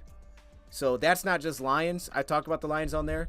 It's hard a little bit because it's so early in the week, but I talk about the Lions over there. And we just predict every game for the week. So we have that show. We have this Wednesday show, which is going to be a night show, 1 hour every Wednesday night. We got a lot of stuff going on, man. And the coolest thing about this is that it's going to go out throughout the off season. Specifically this show. I think this is going to go throughout the offseason. So this is going to, continue. So when we're talking draft, we'll be to talk, Packers, who they draft. Because you know how we did in the past? We used to do, mock drafts? I think the potential with this is every NFC North team's representative coming up with mock drafts. I think that's fun. Or maybe we all do a mock draft together. That kind of thing, I think is going to be sweet. Free agency, I think that's where it's going to be fire. Trade Hooker. No, don't trade Hooker. Whoever's saying that, don't trade Hooker, dog. Don't trade Hooker. I was like my boy getting a bag. Hey, I appreciate you, Charles. Nah, man, it's a lot of fun. It's just a lot of fun over there. You know what I mean? It's cool. It's really cool. And it's been cool because I got hooked up with other creators, and actually some of those dudes that I met over there are the ones that built this roundtable thing. So yeah, man, that's it, man. Promo contract. Oh goodness. Lions trade for Sweat. But yeah, they who does business with Holmes. Ooh, okay. I'm not mad at that. Full state. I thought it said all state. I see you though. Hey, I appreciate y'all joining. I'm gonna get out of here. If y'all want to check this out though, you can go to this channel and sub to it, NFC North Roundtable. I ain't gonna be like, hey man, sub to the channel. Like, you know, if you want to sub to it, you can sub to it, man. That's it. Only reason I was look, if you sub to it, what it does is you can get notifications when we're live, and you'll not miss it. And then on top of that, like I said, they're doing polls. So every show they're gonna put polls like see which team gets represented. And there's like things that we'll do for like teams that are most represented. So if that's something you're interested in. When are you gonna do player interviews? Man, you never know. We'll see. Hey, we'll see. I mean, it's possible. You know, everything's possible. Anything's possible at some point. Hey, I appreciate you, Denver. My guy, I appreciate you. I appreciate you, man. Yeah, I'm fired up for it. I'm fired up. And actually, yeah, this week. So hopefully we're recapping a dub and talking about their L's. And people have loved it. Like they have an AFC East one right now. People have loved it. Lions trade a third for Quez Watkins. Ooh, I wouldn't give up a third, but I like Quez. Quez Watkins is a problem. They just haven't figured out how to use him, it feels like. Zach's giving up all our third-round picks, bro. You giving up all our third. We have no third-round picks anymore. To 2020 to 2030, we don't have any more third-round picks. Zach gave all our third-round picks up. Okay, I'm mad at it, though. You know, third-round picks on Madden are kind of trash anyway, because then you can't, like, the players aren't that good. The point is, man, we out of here. Appreciate y'all, and I'll see you guys Monday. Maybe tomorrow. Possibly tomorrow. We'll see. If there's a trade, for sure. But, yeah, I'm out. Have a good night. Oh, snap. Here we go.